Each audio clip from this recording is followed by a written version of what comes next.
Hello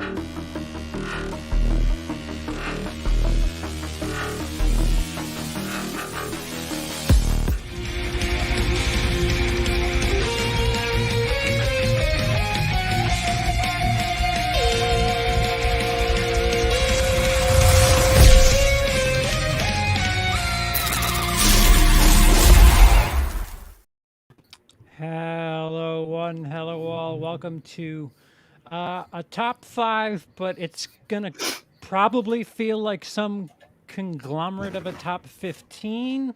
All bets are off. They're top 5 for different multiverses, so that's how we'll let this play out. Before we get into it, of course, I am CP, your host and loving savior. To my right, actually to screen right, is Emily. Emily? Howdy. How are you? Good, thanks. How are you? Good. And joining us, I didn't have time to fix the intro, but it's the Brit, the Twit, and Cecil. And it's Cecil from the Horror Show. Cecil. Hello. Thank you for having me on, especially for this very subject matter. I am extraordinarily excited to discuss it. I literally did not think of anybody else. I was like, all right, you know what? If we're going to do it live, it's got to be Cecil. Yeah, that's a hell of a shirt. Oh, that's Beavis and Butthead on there too, huh? Yeah, that's a crossover, son. That's pretty badass. I couldn't help it. I saw that's one of the shirts that actually rolled up through my Facebook feed, and you never normally want to click on those ads. Yeah. But I saw the shirt and I was like, bitch, that's worth a $30 gamble. Do they and it came in. I'm sorry.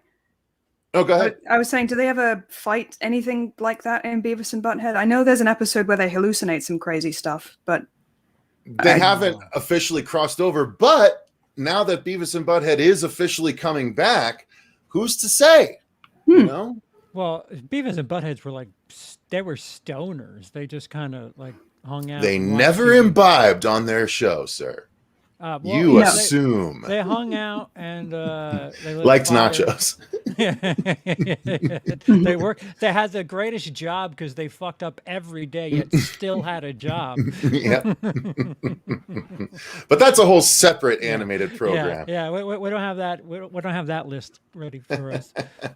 So, for those of you who don't know, Rick and Morty, quite a popular animated series that usually shows on Adult Swim in the U.S. I don't know where it airs worldwide.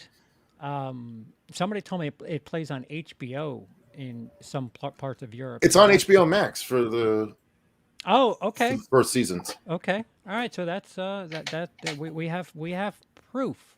But season 5, there've been 4 seasons. They have been sort of, I don't know, what's another word for inconsistent? Because they started in 2013. Why don't you give us the layout, Cecil, about how Rick and Morty was born? I'll do the best I can, because when I first got into Rick and Morty, I got in it heavy, and I got really into Dan Harmon, and I even started listening to Harmontown, which is his podcast that's been going for a number of years. I listened to probably 100 episodes of that. And then Trump got in office and I got really tired of Dan Harmon's tirades on a regular basis on his podcast. So I got away from that. However, there was a lot of, cool behind the scenes Rick and Morty talk throughout the podcast. And so it started out, Dan Harmon and Justin Roiland created the show together. They made the first season. It got way bigger reception than I think they were even anticipating. And so when they went back in for the next season, there was some discussion about, because it really started to explode in season 1. It didn't truly blow up until season 2, but the makings were there from season 1. I actually jumped on board from the first season. I was I hadn't cut the cord yet, so to speak, with cable. Sure. And so the ads started coming on for Adult Swim, and I just set my TiVo. Jesus Christ. I feel old even saying TiVo at this point. I remember TiVo. How do they let that let that slip. Like it's called DVR now, and it was TiVo before it was DVR. Like I mean, TiVo was just DVR. It was Yeah, just digital video recording. It just had a fancy name for Yeah. it, but the Kleenex of it all didn't take over. Yeah. But yeah, so they ended up making season 2. It took a little bit longer than everyone liked to come out with season 2, but eventually it did. And then season 2 just went boom. And then money got involved. And so Dan and Justin, I believe there's co-creators, Dan Harmon, Justin Roiland, they started to butt heads a little bit with regards to creative direction because the money was sort of this is the part where I get a little fuzzy because I obviously was not on the inner workings, but what I gleaned from stuff he said on the podcast is that, you know, there was some headbutting about creative direction and stuff. And, you know, eventually they got through season 3, and season 3, I think, took like a year and a half or more to come out. And then after season 3, they got signed. And what they ended up signing after season 3 was a 70 episode deal where it was 7 seasons worth of 10 episodes of Rick and Morty. And at that point, everything became much more solid. And so we got season 4. And when season 4 ended, there was already season 5 was already in motion. And so now it's been a year, and they're on a regular schedule now at this point. And it's because everyone's been taken care of financially. And so they're like, all right, fuck it, let's do it. You know, like there's no reason for anyone to hold out or anything like that, which is what was kind of going on between seasons 1 and 3. Yeah, I look at the years. I think it's 2013, 2015, 2017, and then 2019. Yeah, I think 2019. Yeah, 2019. Yeah, so it seemed like they took a year off between each season, and there's a lot of fans that I compare Rick and Morty fans to Star Wars fans. I'm a big fan of Rick and Morty. The diehard fans maybe not as much. They get a little silly. Couple of balls giving the fandom a bad name. That happens in a lot of places.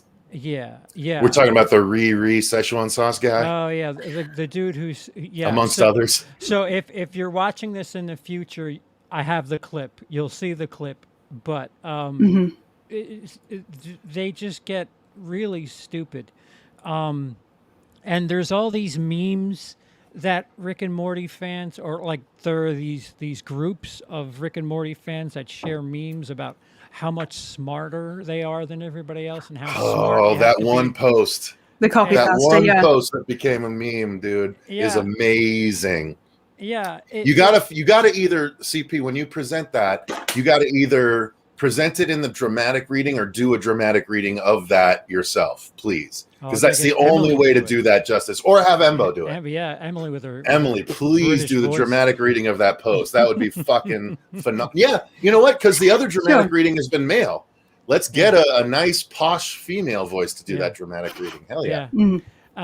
So like it's funny because the irony of it all is most the loudest voices you hear of Rick and Morty fans quote things that Justin and Dan are like ironically doing, like wubba lubba dub dub. That's them ironically doing a catchphrase because they think it's so silly. Meanwhile, people are catching on using it like, oh, I'm such a big fan. If you were so fucking smart, you would know that like they're riffing on, it's a troll essentially. Yeah, you're getting look trolled. maybe these trolls are on another level and they're literally trying to tell everyone I am miserable in my life, please help me. Right, because that's what it means, right? Because getting down to it. So there's so many times where I have so much credit that I give to Justin Roiland especially, where he'll get really close to showing contempt for some of the diehards, without outright saying you guys are fucking crazy, but he's been on podcasts and stuff, and he's kind of been like, I don't know about that so much, and right down to some of the scripts. It's hysterical. An episode we'll get to later. I'll talk about one of the lines in there, but the show is perfect. You have the headiness of Dan Harmon, and then you have Justin Roiland, who creates characters named Mr. Poopy Butthole, and I don't know. And voices all of them. Yeah, it seems. and voices seemingly most of them, if not female. Justin Roiland is voicing every single last one of them. For the longest time, I thought Dan was the voice of Rick, but that was incorrect. I think I thought that for a little bit too. Yeah. But now Dan has, I mean, season 4 was the Dan show. Like, he was so many supporting characters in season 4. Was he? Oh my God, so many. Mm-hmm. Like, and I think maybe that's where the podcast ruined me, because hearing Dan in audio form made me key into every single one of his characters in season 4, and he played like 1 to 2 per episode in season 4. No shit. Dude, it's so many in season 4. It's Give me one of the unbelievable. prominent ones. Oh God. The train conductor, the guy asking tickets please. That's him. That's him. That's him. Oh, Yeah. That's just one. Dude, he played a lot of main characters he's got too. cum gutters. Tickets, please. Yeah. It's funny when you think about it, but when you know it behind the scenes, it starts to, like, I can't suspend my disbelief as much because I'm like, oh, there's Dan again. Yeah. Sky says it's Chris Parnell as Jerry. He's amazing. That is right. Sarah Chalk as Beth, as Beth, yeah. Yeah. I've loved her since Scrubs, so hearing her kick ass is great. I was going to say that the second Becky from Roseanne, but You go further back than me. To each his own. We're the same age, you dolt. No, I'm older. You just had an older reference, so.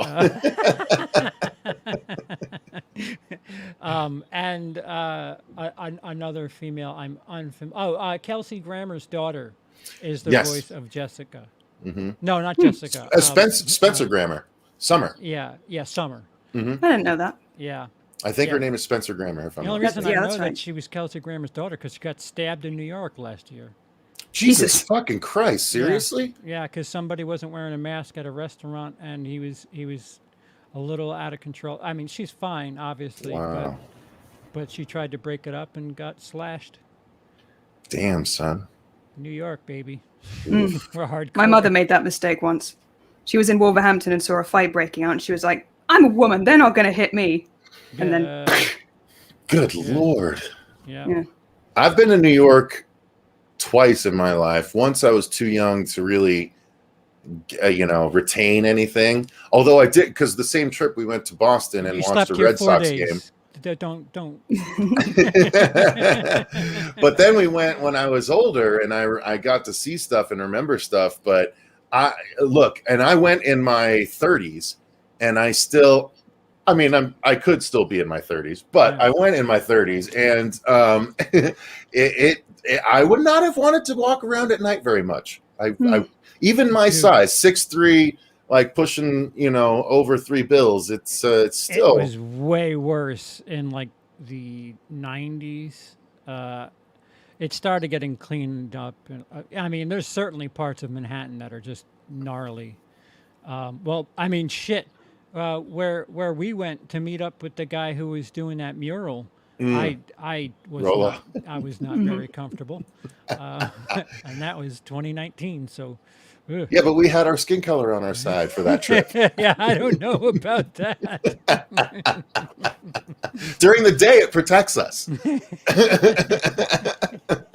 Who's getting late? It's true. It was starting to get dusky. All right, so to Rick and Morty, they're starting season 5. Speaking of which, Rick and Morty. The one, what? It's a Rick and Morty Oh. glass that I got in the Rick and Morty mystery box that I was subscribed to, and I just spilled it all over myself. Fantastic. man, you guys are so Freaking- prepared. I got nothing over here. Well, you were 50-50 on tonight. It's fine. You're here. That's That's the gift. important thing. That's the gift.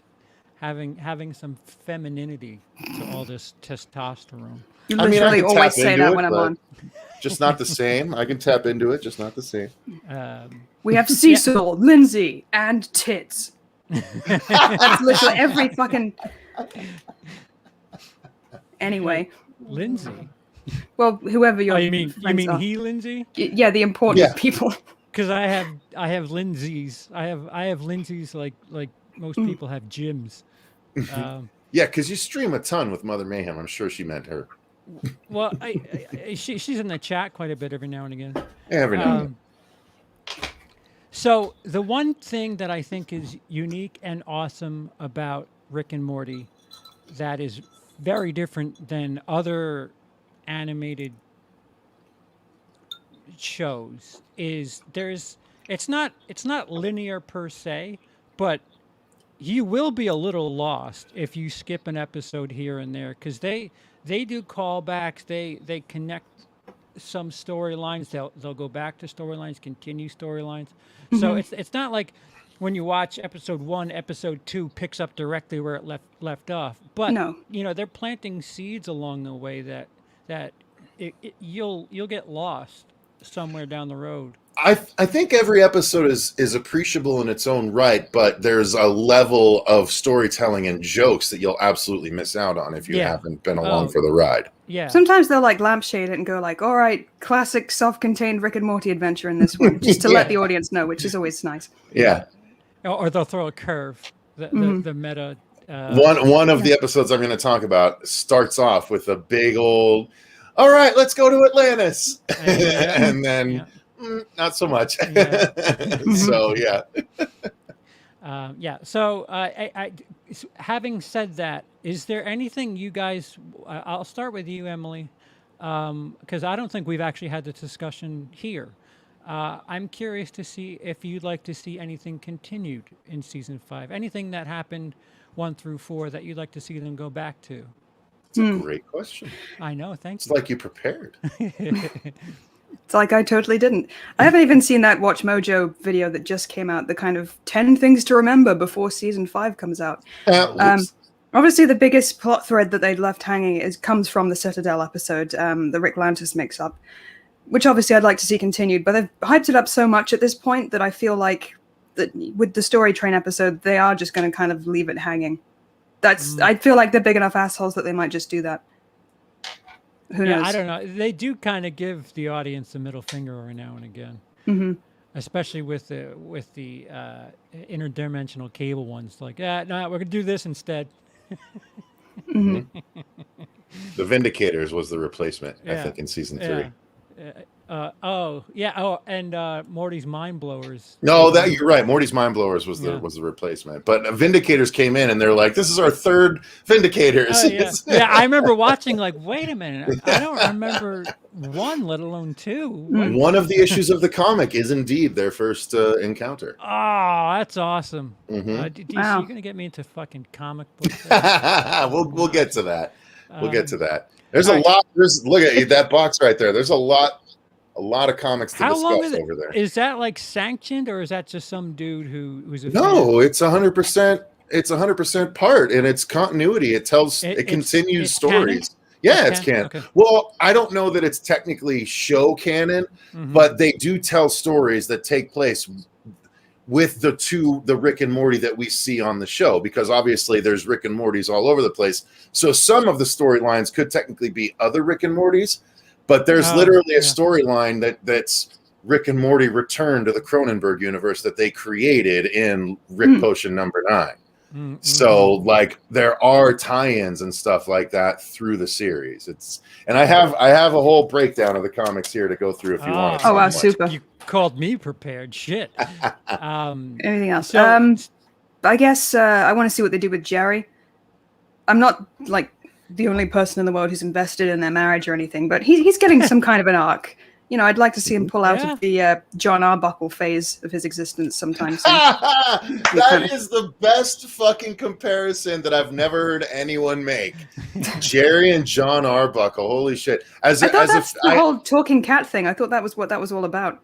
Well, because Zorpazorp Field was obviously a play on Garfield, but I never put together that Jerry could be John Arbuckle. That's just fucking, as someone that has every Garfield book, that's brilliant to me, and I can't believe I never thought of that. Good on you, Emily. Holy shit. Keep bleeding that nerdiness out, Cecil. I don't care. Every What? The shirt doesn't bleed nerdiness for me? Christ. And I'd like to see the animation budget. I mean, the animation's already pretty stunning, so I'm interested to see if they do even more interesting things with that. Yeah, I don't know. Yeah, they're getting the textures and stuff. They're certainly getting a little bit like there's the story train at the end when there's that like Lord of the Rings type. Yeah, like they were showing off with that. Meeseeks and that was probably a lot of rendering. That's all I'll Just say. a little. All right, Emily, thanks. Cecil. I would like to see I want to see what's going on with Mr. Poopy Butthole, how far along in his recovery he is. But really, I do want to see the Beth, the co-Beth storyline play out.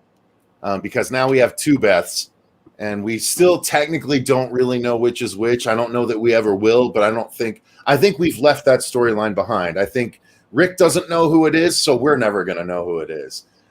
He specifically like turned away when the thing was doing the 3-card Monty, so he doesn't know who it is either. So I'm interested to see how that develops. Like, wouldn't it be interesting if Jerry ended up with Space Beth and like other Beth ended up having to go a different way, or vice versa? Like, I don't know. Like, at this point in Harmon and Royland, I trust kind of thing, because they've taken me on a wonderful ride that I've enjoyed. But yeah, I want to see the Beth stories continue, and as I said, Mr. Poopy Butthole. She really needs to get back with Sleepy Gary anyway. So.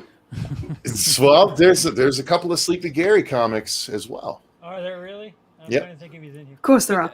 Rick and Morty is this picture, by the way, for everybody who's asked. This is a frame of the image. It's the Where's Walt. What's the name of that episode with the parasites? I don't know. We'll get there. Total Recall. Yes. Yeah. So here's two of the Rick and Morty Presents comics. Okay. Sleepy Gary and Jerry Baree, which has Sleepy Gary on the cover as well. So Jerry Baree is an entire issue dedicated to that place where Jerry's are dropped off. I like the Beth with the big dumb Mickey Mouse head. That's adorable. So I mean, I'm excited to get into all this. So yeah. What about you, CP? What are you most excited to see continue? I'm spotting it. I'm gotta see more Kirkland Meeseeks. I want to see bootleg Meeseeks. What do you want? Meeseeks are my favorite, and when I saw the Kirkland brand Meeseeks, I was like, "Oh my god, they made a Meeseeks! That's fucking awesome!" Bro, how do you not have your store in the description? I was gonna click and go buy my Kirkland Meeseeks right now. Teespring. Oh yeah, it goes in afterwards. All right. I'll get it later, I guess. Yeah. That's a bad marketing job on my part. You know? Guys, after the stream's over, click the link. Yeah. If you're watching, not Saturday night, the link is down below, as well as Cecil's link and Emily's link and my link and all the other fun stuff. And Link from Zelda. Fuck yeah, we can go find out what he's up to. Sweet. And I too echo Emily's sentiment with Evil Morty. I think that song's awesome. See, the buried bodies of Rick and Morty in the backyard. Have we witnessed them die? Yeah, we did. Yeah, they exploded when the Cronenberg Morty and Rick jumped to a new reality. It was the reality where we saw Rick and Morty and Rick's like, just one more turn of the screw, and he goes, eek, and they explode. And then Rick and Morty from the Cronenberg universe showed up, and they're like, this is a world where they just died, and we're just going to take their place. Like, that's... So our Rick and Morty that we've been followed, they destroyed their original world. They Cronenberg their original world. So the ones we've been watching since that death are C-137? Correct. Yep. Okay. Yeah. I'd like, you know, So I'd the like, ones buried in the backyard are of the universe. So the Summer, the Beth, the Jerry, all those are not the different. original Summer, Beth, or Jerry. Yeah. That's wild. part. That's just one of the reasons I love this fucking series. Because they're willing to be like, nope, you're no longer a part of the thing. I mean, shit. They had Jerry and Beth divorced for a season, and then brought them back together. Well, they were separated. CP. Well, he was banging aliens and living in that. Well, who knows what house. she was doing with that assistant of hers in the veterinary clinic. Yeah. Oh dear, yeah, that was weird. The guy that really wanted to get Randy after a surgery. But for Morty, wasn't it? Yeah, that was. I think it was. Yeah. All right. So, without further ado, we'll get into our top 5. I have a little video. I had planned on doing this in full production, but we're just alternating and on a bit of a time crunch, I guess. yeah, we're flipping things on a dime to get in time. So you'll have a little taste of what I had edited. But this is my 5th favorite episode, and there's a tiny clip from the show in case you have not seen it. So my number 5. Look, this shit is delicious. A movie about a guy eating shit.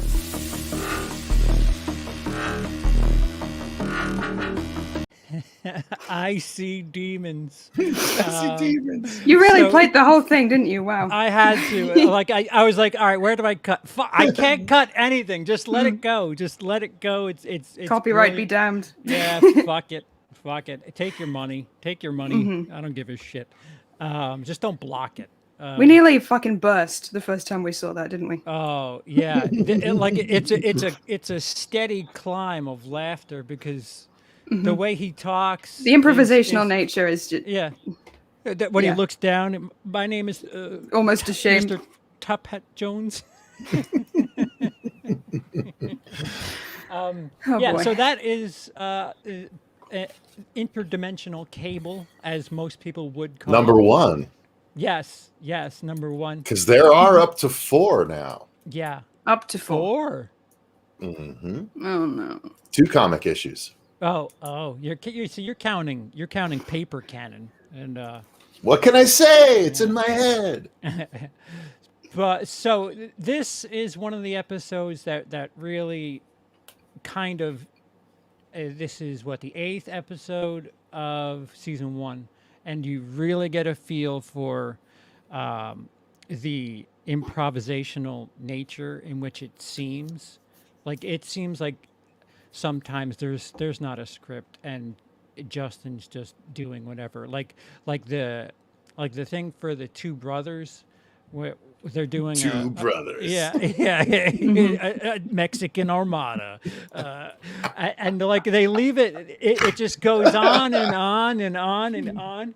And then you hear him say, "It's just called 2 brothers," and then he just laughs. That's Keeping the corpse laughter in, that's pretty damn good. Yeah. Yeah. It totally sets you up for everything that is this show. It's, you have Dan Harmon and his genius and the absolute fuck it of Justin Roiland, and their ideas coming together are so well meshed in the first interdimensional cable episode. Like every single thing, of course, the Strawberry Smiggles, for those of you who are too old to remember, is a play on Lucky Charms and Tricks, which were cartoons, and they always had to. They're always after me, Lucky Charms. Yeah, always running. And then the tricks are for kids. Yeah. And he's just kind of. They These just- aren't for you. Yeah. Well, why are you hiding your cereal, dude? Just make more. What?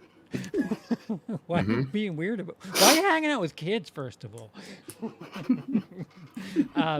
But yeah, the Ants in My Eyes Johnson, fucking hysterical guy who can't see because he has ants in his eyes. Oh, also he can't feel.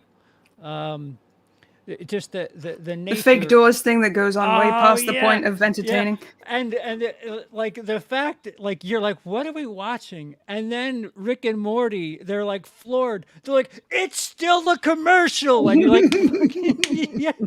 And then they lose interest. Okay, you Yeah, can change it. I've yeah. seen everything.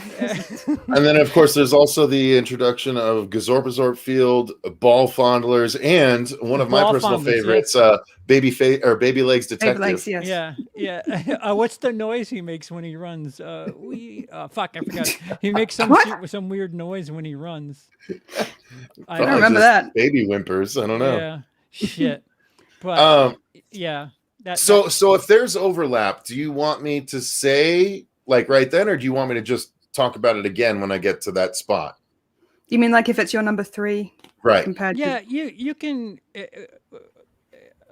go say your 3 and drop. I mean, if you have anything left that I didn't say by I still have lots I can talk about. If you have a lot more intellectual words than Well, this was quite honestly, this is my number 1. Is it? I think this is my favorite episode of Rick and Morty. Wow. And I'll tell you why. It's because of something that you didn't even touch on. Well, wait. Is it the side story? Yes. Yeah. All right. Wait. Okay. So I don't want to step on Emily's dick. Yeah. You weren't. Okay. I don't know if it's on your list or not, Emily. Well, no, I don't have an efficient. Me and Charlie Boy, we kind of agree on most of these. So. Oh, okay. Well, Emily, if there's something I'm not, if there's something you're fond of, by all means, but we'll do the Watch Mojo thing after we do finish 2. We'll do some honorable mentions and get to it. I also have the Collider Rick and Morty episodes ranked worst to best, and see how we play against that. Oh, is that the one we disagreed with a lot of that, didn't we? A lot. Mm-hmm. I'll bet I will too, but okay. Yeah. We could have fun seeing where I'll be fresh on that, so interesting. Yeah. So you're 5, Cecil. So my 5 is going to be Morty's Mind Blowers from, I believe, season 3. Yes. So I really like this one because as I was doing this list, I kind of ended up liking a lot of the high concept episodes, and this was kind of one of them. It also was, as CP said earlier, kind of the replacement for Interdimensional Cable for this season. Mm-hmm. And it was just basically Rick taking Morty to a place he didn't know existed, where Rick apparently they've gone on a bunch of adventures that have gone so terribly wrong that he had to remove the memories from Morty. And he has all of these memories in crystalline form in this room. Memory juice. Yeah. Explain that. And memory crystals or whatever, right? It's very Superman, right? Because that's how Superman learned all of his origin, was through crystals from Krypton. So it's a little bit of that. And so he starts showing Morty these adventures that have gone terribly wrong, and Morty's made awful decisions and just horrible things have happened to him. And I just really enjoyed the fact that it's like, this was almost like a BTS episode of Rick and Morty. Like this is, this is what happened when we haven't been looking, and it has gone terribly many times. And I just love putting that on the forefront. Let me see what else I had written down here. And I love the ending. The ending was just basically a break glass in case this happens situation with Summer, and they're both wiped out. They don't know anything about anything. They've both messed up their entire memories, and Summer comes in and is like, oh, and it's more like, oh, it happened again kind of thing. And it's like, is this a situation 3 or 4? Done this before. I love that. I think it's so meta, and I think it's really like, if anyone in the history of television, especially animated television, has done meta right, it's been Rick and Morty, and this is one of the shining examples, is Morty's Mind Blowers. So much so that I have to shout out that we have done some Rick and Morty coverage on the horror show, and we actually call those episodes Cecil and Mercer's Mind Blowers. And we've made a little logo and stuff like that. With the eyes being peeled open. Yeah, exactly. Shout out to Mercer, because he's actually watching. Right now, No Mercy 27 is Mercer, my cohort in Rick and Morty crime. But yeah, Cecil and Mercer, or Morty's Mind Blowers is absolutely worth my number 5 spot for sure. Awesome. Emily, is there any difference? Is your 5 the same as mine, or is there anything? I don't know, man. I mean, it's a really good episode. Okay. Works very strongly on its own. That thing that Summer has to snap, that's very satisfying. Yeah. I feel bad for Bebo. Yeah, you can. I don't have much more to say. Yeah, all right, so you can come in for the what did I say we were going to do after 2? The honorable mentions, because it's a segue, because my 4 is Morty's Mind Blowers.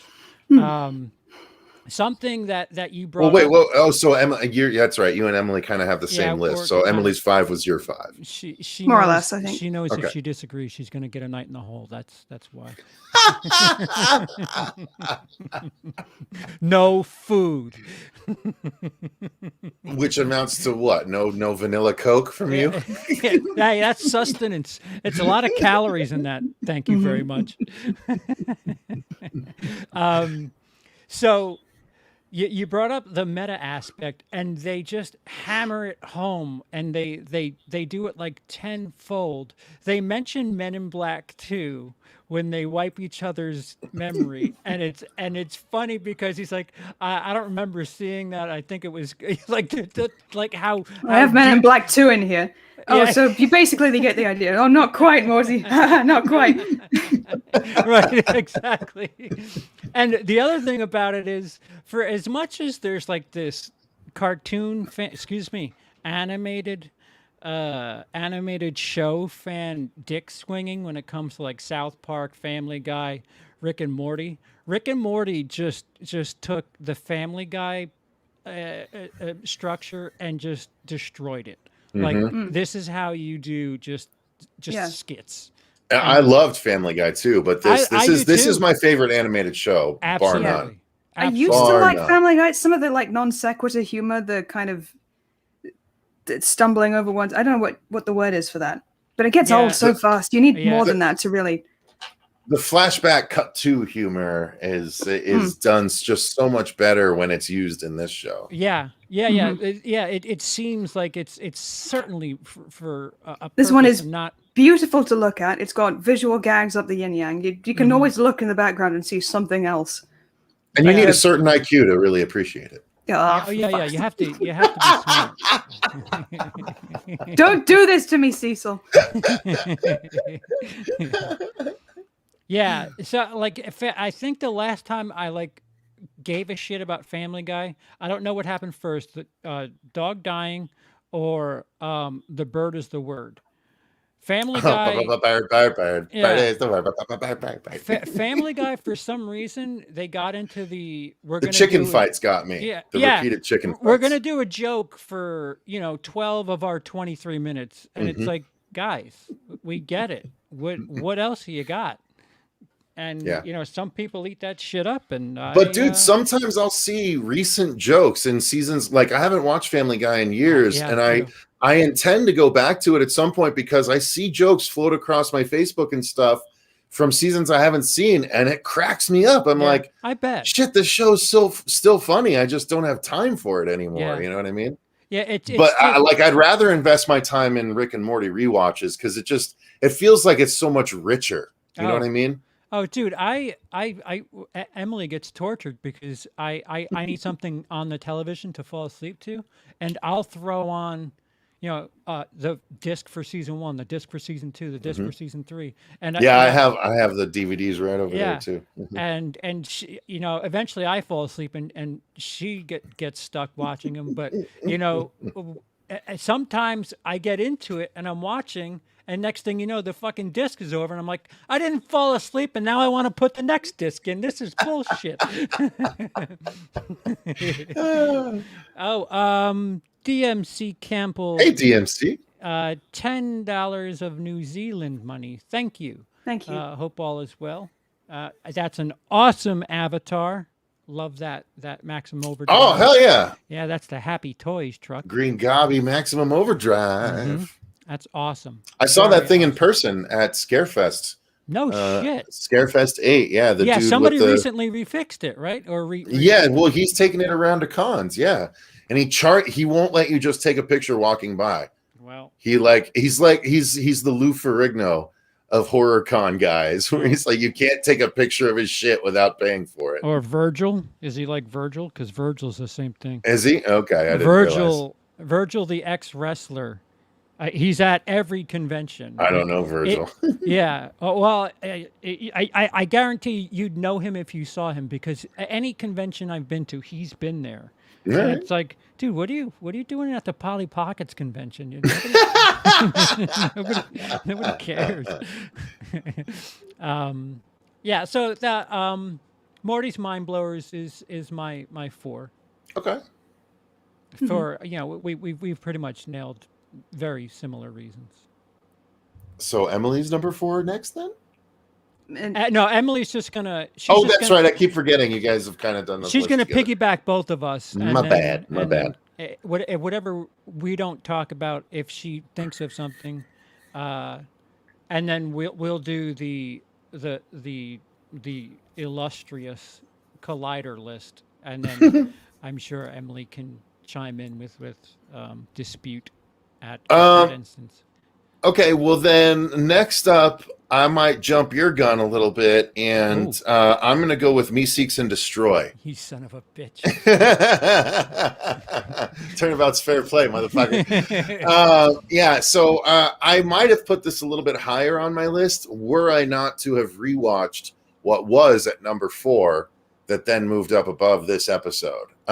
So Me Seeks and Destroy was just one of the earliest examples of, wow, this is just a really smart show with really fun kind of non sequitur jokes, and yet through lines that make you think more than, like, who would think that there's actually depth to the fact that Beth just wants someone to fucking listen to her.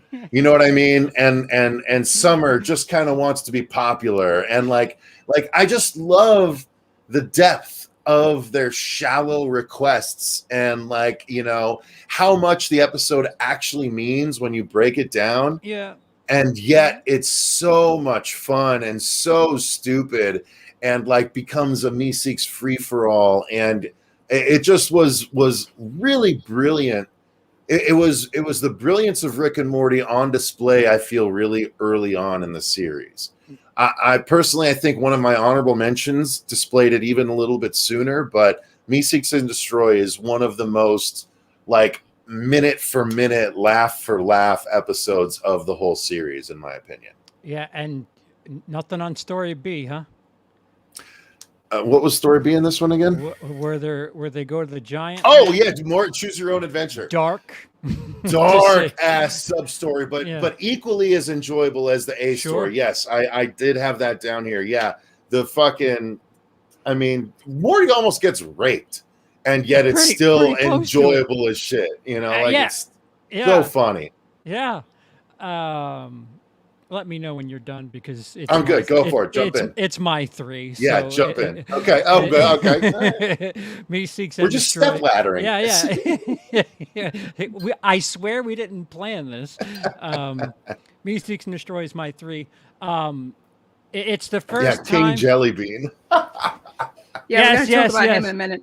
Yeah. Yeah, like that's when it got like really dark. I'll get to that. Somebody remind me to get to that. But but the whole, like, it was the first time I watched I forgot I think the first Rick and Morty episode I saw was Scary Terry, because Freddy Krueger and Inception, like, okay, like it was funny, but it, like, I got it. Yeah, animated thing. They're playing on a bunch of things. They look like Back to the Future. Cool. I get it. Fine. But Me Seeks and Destroy was something where I like really started thinking about things and thought, this is way deeper than just references and stuff. Like you said, the box brings out these Me Seeks that have a simple request, and once you fulfill the request, they disappear. and the something depth like of the fact that they want to. Yeah, they're fine with it. Yeah, open this can of mayonnaise. Poof, that's it. They're gone. I always think And- about how that works. There's the one episode when Rick is forced by Nazi Morty to go on an adventure, and the Meeseeks is supposed to kill Nazi Morty, but then they're sucked out into the vacuum of space. So technically, that Meeseeks didn't get to kill Morty. So does he live on? That's like That's terrifying. existence is pain. They so at one point in the comics, there's a like Sinister Six of people that Rick affected, including Crumbopulous Michael's wife and like a random Meeseeks that has fucking buffed himself out to try and get revenge on Rick because he never was able to accomplish his task. It's so fucking funny. The idea of Meeseeks, when you really break it down, is so brilliant. Yeah, yeah. And the joke about figuring out Beth and her communication issues. Poof, he goes away. Summer getting popular in school. Poof, that's done in a couple of hours. Fucking Jerry wants to take 2 strokes off his golf swing, and then what kills Just losing me, his rag with the Meeseeks. yeah, and they're all losing their shit. They're starting to grow a 5 o'clock shadow. Existence is pain, Jerry. We're not supposed to be here this long. and then when they start, I like the fact that they can use the box just kills me too. Like, fuck, I'm just gonna bring some more in, and there's a guy just running Out of around just spite. using the box. I should have brought. I have a Meeseeks box. That's a awesome. board Of course you game do. downstairs. Don't look at me. He wrote me into this. I Don't look at me. was like, He wrote me into this. You And, remember that time I found you the song remix? Oh my god! Yeah, YouTube Catchiest thing in the world. can be. Yeah. So if you're watching this in the future, I'll edit right over this and put that song on. But they've remixed a song to the "I Mr. Meeseeks Look at Me," and it's hard to get out of your head. Yes, that's very good. The Meeseeks box reminds me of a Hellraiser cube. That's Much easier to solve. It's not so much. I guess. I'm just laughing at the thought of the Cenobites turning up, like swinging their chains. What do you want? If it was that easy to summon them. That is awesome. Super fast. That's the shit. So it's the Mr. Meeseeks box of fun. Yeah. Super.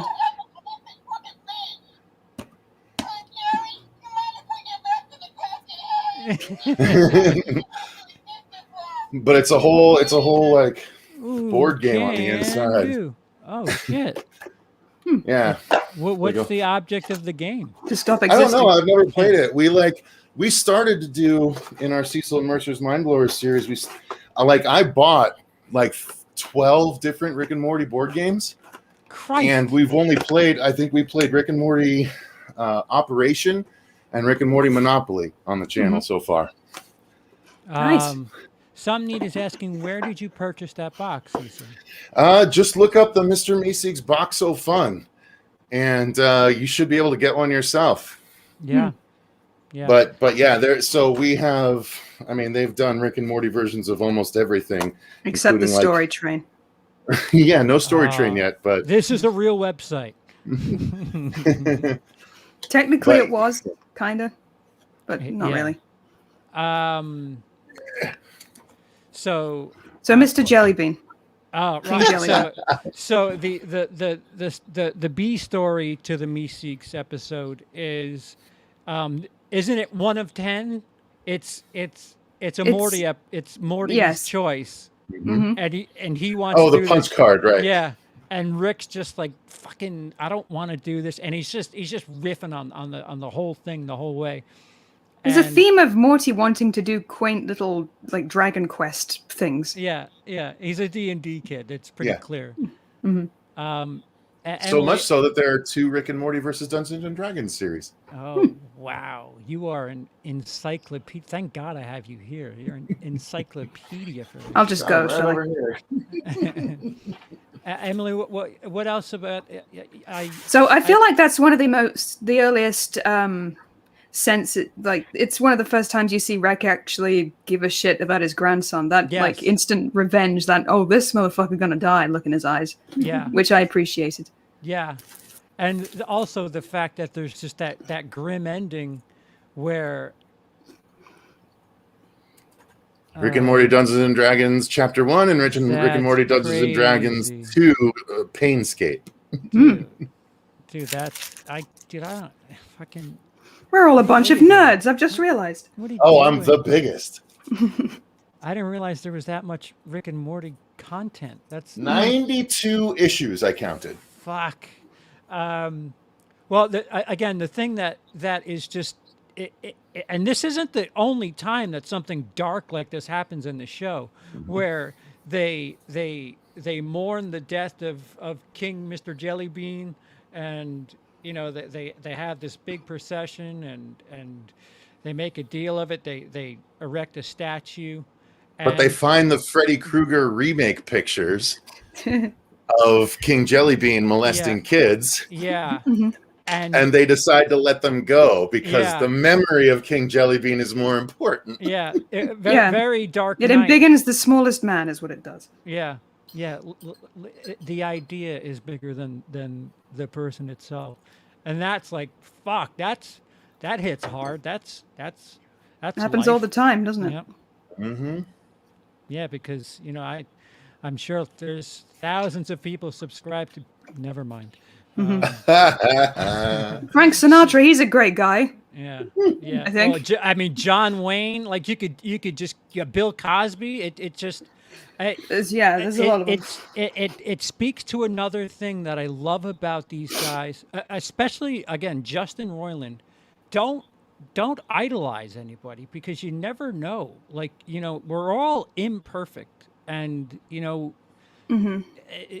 just people. We're all flawed. Yeah. Just don't go getting any tattoos. I used to be the biggest Graham Linehan stan, and then he turned out to be a transphobic piece of shit, which really upset me because he made good TV.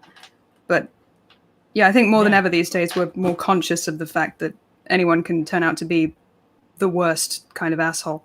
Yeah, and in a negative light, it almost seems like people feast on that too. Like we're gonna cancel so and so. Well, yeah. Well, why are you in a rush to do that? Well, anyway. So are you up to my number 3 then? Yeah, you're number 3. Yeah. Oh, all right. I think I'm gonna piss you off again. If it's my 2, I'm gonna be pissed. The Rick Lantis mix-up is my number 3. Okay. Because so I really like this episode. What this is a sort of follow-up. This is a what's up with the Council of Ricks after Rick takes it down in the season 3 premiere. And it starts off as a giant misdirect. It's even called the Atlantis episode, if I'm not mistaken. And I looked at the description. It said Rick and Morty go to Atlantis for a one-off adventure. Noticed. And then it's the first 30 seconds of the show, and they're like, "Yeah, let's go to Atlantis," and then they take off.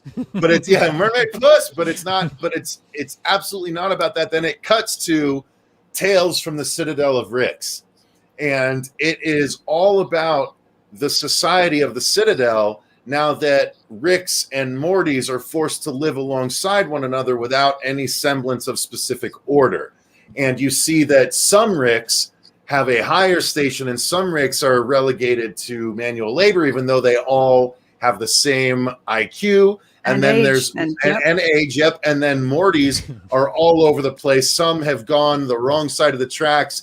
Some are bitter, internalized Morty-ism. Yeah, bitter, grizzled veteran police officer Mortys.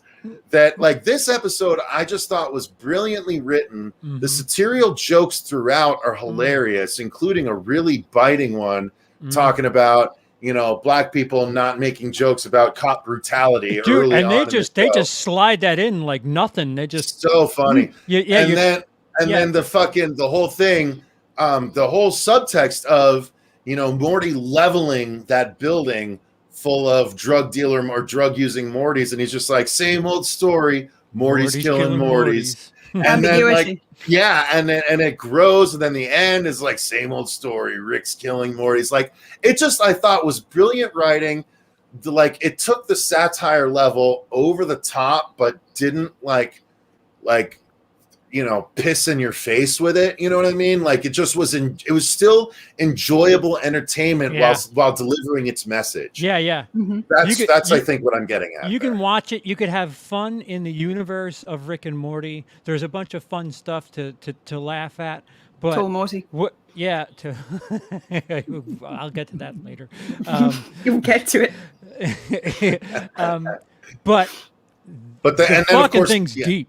And then, of course, the bigger reveal at the end, which was the return of Evil Morty, and done in the most Shyamalanian way, back when he was still good with the twist ending. And you find out that this Morty that was rising up to be inexplicable rise to power. But I like, just again, written so brilliantly with his chief of staff, not believing in it and stuff, and getting fired at the end because of it, but finding out the secret and stuff. Just, I thought, a brilliantly written episode of Rick and Morty, even though Rick and Morty are only in it for all of like a minute and a half, or our Rick and Morty. The fact that you can make an episode within your show that does not have your two main characters in it more than a minute and a half, and you still get a 22-minute episode out of it. Although, yes, technically it's still your main characters. You have thousands of them technically, right? But you have to build that lore to make that shit I know, work. of course. Right? You can't necessarily just throw Homer and Bart and Marge and have millions of them and have a story that makes sense or is good. Unless it's a Halloween episode. It's really nice to see them not have to be constricted to their own narrative rules, and it's really refreshing and well done.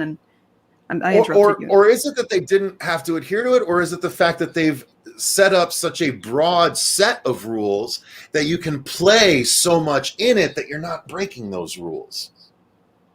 I think that's probably maybe a bit like, not to whatever, disagree or whatever, but I think that might be a little more accurate of a way to put it, because they develop rules, but it's such a broad set that they can do so much cool shit without breaking those rules. Technically, they've never done time travel. And he even says, like, one of the main rules is no time travel. He says one of the rules is no time travel. Wait, what are the Except testicles? when they blow by a time cop, that's a slightly different. Snakes. They go back in time to give the snakes. That was all about the fact that they don't do time travel. They say it was an alternate episode. Like, they even say, and that wasn't time travel. So you can't, like, he even says towards the end that it wasn't time travel. He explains it somehow. They go to but yeah, I think that's the one where they kind of 1984. bent the rules a little bit to do the Terminator storyline. That was the one episode where they did that. So those testicle dudes that are voiced by Keegan-Michael Key. And the other guy. Yeah, and Jordan Peele. Mm-hmm. They were in 2 episodes. There was the one where they split into like 16 things. Yep. Mm-hmm. So what was that them the season first time? 2? That was the first time. That was the uncertainty and with them splitting. I don't Yeah. think it was time travel so much. It was just creating so many. Yeah, that was alternate realities. The second time was when the snake bit Morty, and then Morty bought a snake from a fucking and just sent it to the sentient snake universe. Yes. That's what I thought we were talking about. Yeah, no, there's I love that episode for the whole 2-minute segment where nothing is said. It's all snakes, but you understand it perfectly. Yeah, Snake jazz, that's my jam. And they bring in Indiana Snake Jones to sort it out. And then he fucks Slippy in front of the president, which is just, okay, that's unexpected. Yeah. Okay, so Rick Lantis Mix-Up was not your number 2 then? No, it is not. Okay. That would have come in first for me, honestly. Yeah. Really? Okay. Well, why is that, Emily? Well, spoiler, it's my first, so we'll. Oh, it is. Oh, yeah. oh, well, shit, my fault. Okay. So my number 2 is the Story Train. Oh, good one. Because I again, just fantastic writing. It's another one of those things like when you start off, you're like, what's going on here? Everybody's telling stories about how they need to get revenge with Rick and like if you know anything about storytelling or writing or any of that, like it's just so The first time I watched it, it was too stuffed full of. I almost couldn't understand what was going on. It's the rewatch value of a lot of Rick and Morty episodes are very high because there's so much that they just fucking stuff in there. Yeah, I find that the quality episodes, perhaps not laugh a minute, are much better than the funny ones. Like you'll notice by now, I did not mention Pickle Rick. Everybody loves that episode. I'm not that. All right, cool. It's a Die Hard ripoff with him as a pickle, avoiding therapy. Okay, I like the cool. psychiatrist, but Dr. Wong. That's Susan Sarandon, right? Yes. Yeah, and we think it's a reference to the ref. Yeah, the ref's therapist is Dr. Wong. Yep. I did not realize that. We think. We're not sure. Well, because Rick does say something about the ethnicity of this sounding name. Oh, it calls him. Beth calls it a racist name, by the way. That was pretty funny. But they cover all these steps about storytelling over the course of this train episode. It's one of the most meta, isn't it? Yeah, it's just ridiculous meta. Help me out through the stages. There's the Christmas train, right?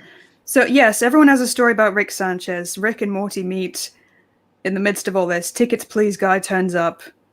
There's some kind of training video that shows how the agents took them down wrong, through which they wriggle out, and somehow Rick doesn't have a broken leg anymore. And because they had the continuity tank.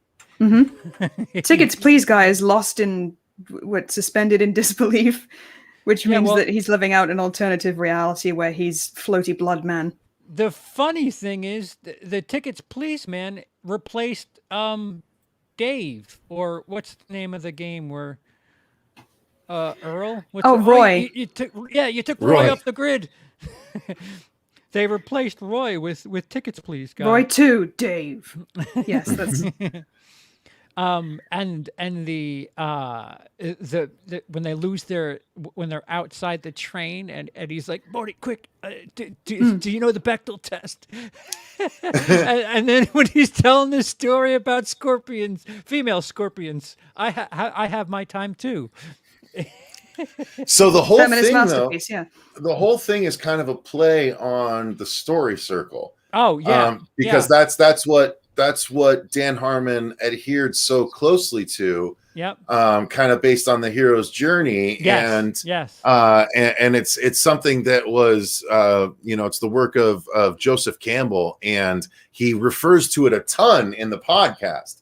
And so I think at this point he started to break away from his story circle type of storytelling. And this was his way of, I think, cathartically dealing with that as a storyteller / writer / creator. Yeah. Because he has audibly, talking about it, has wanted to get away from that because he was using it for so long. Yeah. Yeah. That makes a lot of sense. Yeah, there's so many nods to even like surface level knowledge of writing and stuff. It's just buried throughout this episode. And you think that Rick and Morty are actually fucked. And what's the savior of the episode? The story. The story of the Lord and Savior Jesus Christ comes down to save the day. And it's inoffensive, which is, I don't know how the fuck they did that, but they have to lampshade it a tiny bit. Like, we're not taking cheap shots. Jesus saved the day. Don't forget that part. Yeah. But I wish I had my notes for it. Again, this was supposed to be a produced episode, so those of you watching live, you're getting a little less meat on the bones. If you want to hear me discuss further or with references, Tune in next time for the Yeah. context. come Yeah, you back. hear that, guys? If you're actually on top of it enough to watch the live streams, you're not getting rewarded for it. Yeah.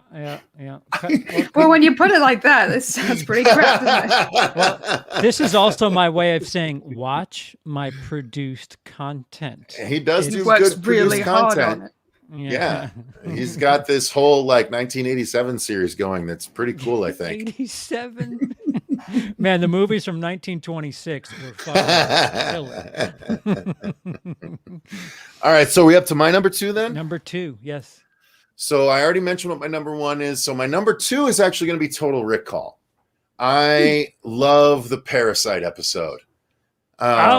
This Yeah. guy. Yeah, okay. I love that episode so much. I thought it was so brilliant and so funny just for a random animated show. It's I don't normally like quarantine stories, but it does turn into a quarantine story, right? Because they lock down right at the beginning to prevent these parasites from escaping. But it also is lampshading storytelling because it's like, no, don't flash back. Because every time they flash back, more parasites appear. And I thought it was funny the whole way through. The characters that were showing up, like the unicorn horse with like the mini horse with long legs, or it was a giraffe. It was a giraffe with a yeah, whatever the fuck it is. Like Keith all David that shit. Jr. comes on to guest quite a bit, doesn't he? Yeah, I've well, noticed. He's another frequent. Yeah, it was He's also the the president. origin of Mr. Poopy Butthole.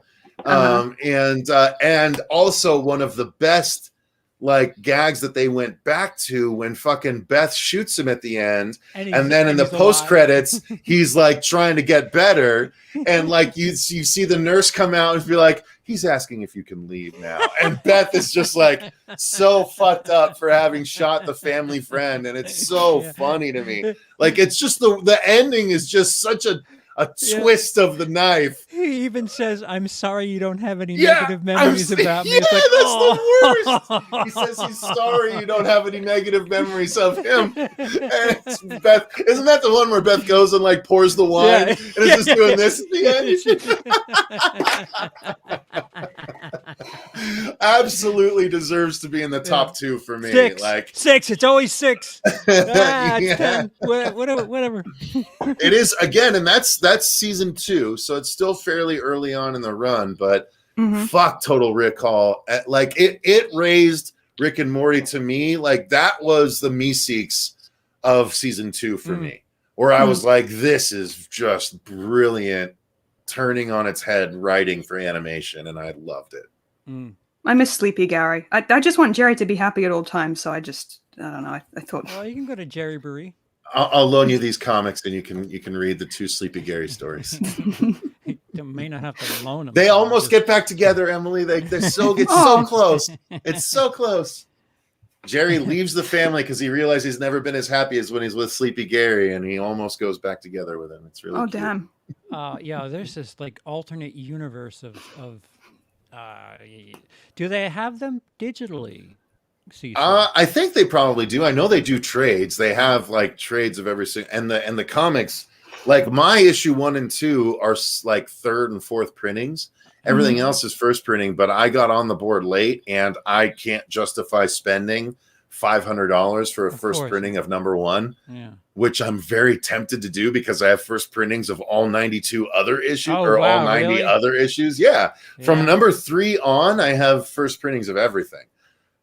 But I just got on the, like, I didn't even get these comics for myself. It was an old friend of mine that was like, here, you like Rick and Morty. I thought you'd like the comics. And I was like, comics? But then, because I didn't like branded comics at that point. I was like, oh, those are all, it's just like they redo what we've already seen. But no, these comics actually just added to the continuity. So I kept going. That's and like, awesome. there's a whole 5-issue Evil Morty arc in the comics. Like it's really fucking cool, man. I dig it. That is my favorite like sub story. Agreed. In all of Rick and Morty. I'm curious to see if my uncle may have some copies. It's a good question. Mm-hmm. It's a good question. So what I will do now is I will we're up to ones. Um, Emily, do you want to poke in with anything that sticks out to you, or would you rather me read the brilliant collider list and then Well, you we're doing the honorable mentions before one too, right? yeah. So I'm going to do the collider list. So maybe Ooh. Emily gets reminded of something while we're doing this list. And Sweet. I'm excited. I've never watched this list, so yeah. I guess one of my honorable mentions would be I can't remember the name of the fucking thing, but it's the one with the face-hugging civilization. that's so fucking good. Yeah, It is. Yeah, I love the whole And that's a Stephen season Bruce 4. side story, which Oh yeah. That's another thing I'd like to do when we're all done. Rank the seasons. Oh, good. Yeah, because that's Together. a season 4 won't take episode, long. and there aren't that many that that really got up there in quality. Sorry, real quick. This is a Rick and Morty episode. But I have watched all of the Critters films. I would not torture Emily through any of that. I've seen the first two. I are liked good. two. I liked Yeah. two. Yeah, there's more after that, Emily. Yeah, I know. There's only It's what Leo's film debut is the third one, right? the third one is Leo's film debut. The fourth one is when they go to space, and there's a lot of cool kills in it. And then they did they did one that was so bad that was Critters, a new binge that was a Awful. 8-part 10-minute long, like 10 minutes, 8 parts episode that went on Shudder that did so terribly that Shudder pulled it off its own platform and it's not available anywhere else. Ooh. And then Critters Attack, which was the 5th movie where Dee Wallace returned, but not playing her mother character from the first movie, Which is a shame retarded. Because they did. That was very special needs of them. They did real. They did real puppet work for the new one, and like it was so like it looked realistic. It wasn't CGI. I really wanted to like that movie so much because it was, it was there. They were doing it the way they did it in the 80s, and it just fell short. All right, so here we go. So Collider, 41 episodes. Number 41 is Pilot. Also known I actually as might agree with that. I really of all of them, I rewatched the pilot the least because it's Rick belching the whole fucking time. It's they haven't hit their stride on almost anything yet, and I'm not the biggest fan of the pilot, so I might agree with that. Yeah, it's the one I certainly remember the least. The whole crystals up the ass thing is a comedic device I've seen before. I don't think it's ever been that funny. Yeah. Maybe you just have to have done it to find it funny. You have to have boofed something to appreciate the comedy of boofing. Number 40 is Something Wicked This Way Comes, also known as The One with the Devil, season 1, episode 9. I wouldn't put the Needful Things episode that low, but okay. I think I've seen it once. I don't remember what happens at all. Yeah, we tend to fall asleep towards the end of. I love that one. That So that's the one where the devil. It's the Needful Things, the Stephen King story, where the devil is selling tchotchkes out of his shop, and Rick opens up a shop across the street that basically takes away the evil effects of the items. So people are able to get all the positive effects without having to sell their souls to the devil, and he puts the devil's shop out of business, and it's really funny. Yeah. I wouldn't put it that low by any stretch. Wow. Okay. Number 39 is Raising Gazorpazorp, the one with the sex doll, season 1, episode. They don't like season 1. Season 1, episode 7. That's with all the women with the arms. Yeah, and this is kind of like the first time where they get little risky with the identity politics and the social commentary, where in this day and age, getting away with explicit joking woman about, humor. Yeah. They had some serious jokes about womanhood that probably wouldn't fly today by other standards, but they're still around. They did it. They're fine. Yeah, that one's not one of my favorites. I agree. I just give them credit for for the balls and being. What I like about that is I think that's the one where Dan Morty raises. Oh, sorry. Well, Dan sings a song in that one, I think. The amp up song where like Zorp is there's like some kind of montage and Dan sings that song, I think. Mm-hmm. I could be misremembering, but that one's not one of my favorites. Yeah, Collider. I don't know. They have a problem with season 1. Number 38 is Lawnmower Dog, which I don't agree with that at all. That's a top 10 episode for me. Yeah. When I was doing my list, it was considered. It was certainly considered. I wrote down 10 that I whittled down to 5, and that is one of the 10 I wrote down. I love Lawnmower Dog. Yeah, if I had a top 15, it would be in the top 15. I think. And the dogs come back in the comics. All right, and they're referenced in the Story Train episode. Again, it's one of those kind of, oh, you want more of this? Well, fuck you, you're not. Oh, that's right, because the Story Train episode ends where it's like all the dogs and Mr. Poopy Butthole and Evil Morty, right? All of them are like together. What's her name? Evil Tammy. Tammy, yeah, Bird Person's evil wife, yeah. She's just a teenager in that one. No, she's pretending to be a teenager. That's the... Because if she's a teenager, then having a lady crush on her is not cool. But no, she's a very sexy, galactic, evil mistress. Emily, she's ink. What? So far, we've had 4. All 4 have been season 1. Collider does not like season 1. That's some bullshit, but okay. Yeah. I think it's just the one we've seen the least. Well, season 1. I want to make it clear. This is Collider's ranking. This is not our ranking. This is Collider's Rick and Morty episodes ranked worst to best. And number 37, season 1, episode 11, Risky Business. The one with the Titanic getaway, which isn't strong. The Titanic getaway. When Jerry wants to go to visit the Titanic ride, and he ends up spending time with the she's a member of staff who loves the whole thing and wants to be Rose in the car. Yeah, she wants to get laid in the car. That's right. Yeah, I could put that one low. I'm fine with that. Yeah, that might be closer to the bottom for me. Yeah. I'm okay with dropping that down. Yeah. Number 36. Hey, we finally get out of season 1. Number 36 is Look Who's Purging Now, season 2, episode 9. I looked at that one developing the list for this tonight, and I was like, the subplot isn't good enough to make mention of it, so I did not include it. Now, we're gonna get. Obviously, we're talking about all of them through this list. Do you want me to mention the ones that were actually honorable mentions before, or just talk about them as we get to them as honorable mentions? Yeah. If you want to, we could. I do have a few, so just so we can make sure they're kind of separated as special for me. Okay. I thought the Ricks Must Be Crazy is great, not because. So that's the one where there's the whole universe in Rick's battery. Wait. I like that one. That was... Yeah. You want me to wait and do it when we get to it? Okay. Yeah, All right. Okay.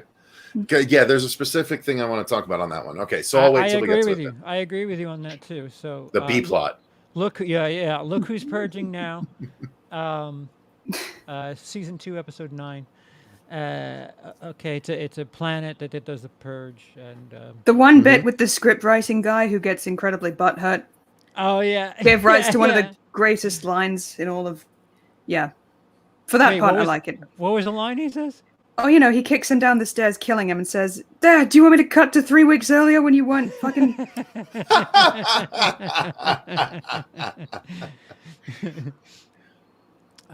Here we go, back to season 1. Number 35 is Anatomy Park, season 1, episode 3. I like that just because I like Jurassic Park, and I like the actual guy that does the voice. John Oliver, yeah. I like John Oliver. Yeah. So. Yeah, it's fun. Him. It's fun.